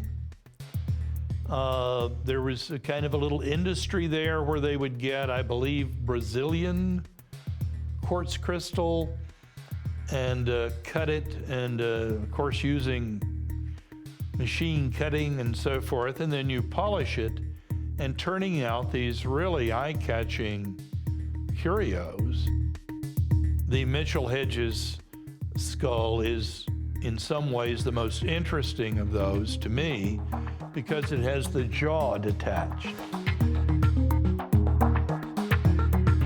If the crystal skulls were carved in Idar Oberstein in the 19th century, who paid for them to be made? The British Museum skull was originally bought from a colourful French antiquities dealer named Eugene Boban.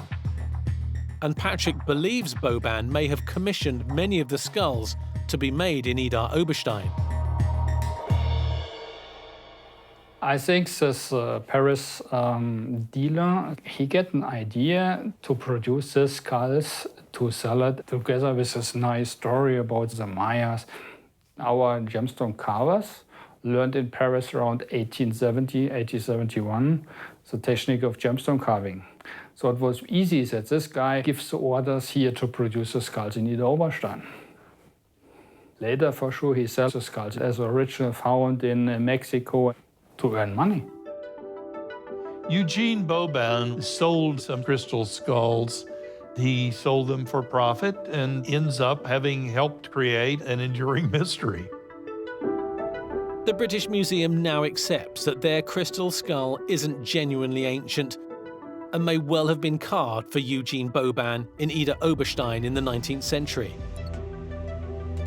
But believers in the crystal skull's extraordinary otherworldly powers remain unconvinced by skeptics' doubts. You know, everybody has their own truth. And I don't believe that the truth is absolute. I believe that we each have our own truth. The fact is that it works on people's hearts and opens them up and gives them a feeling of hope.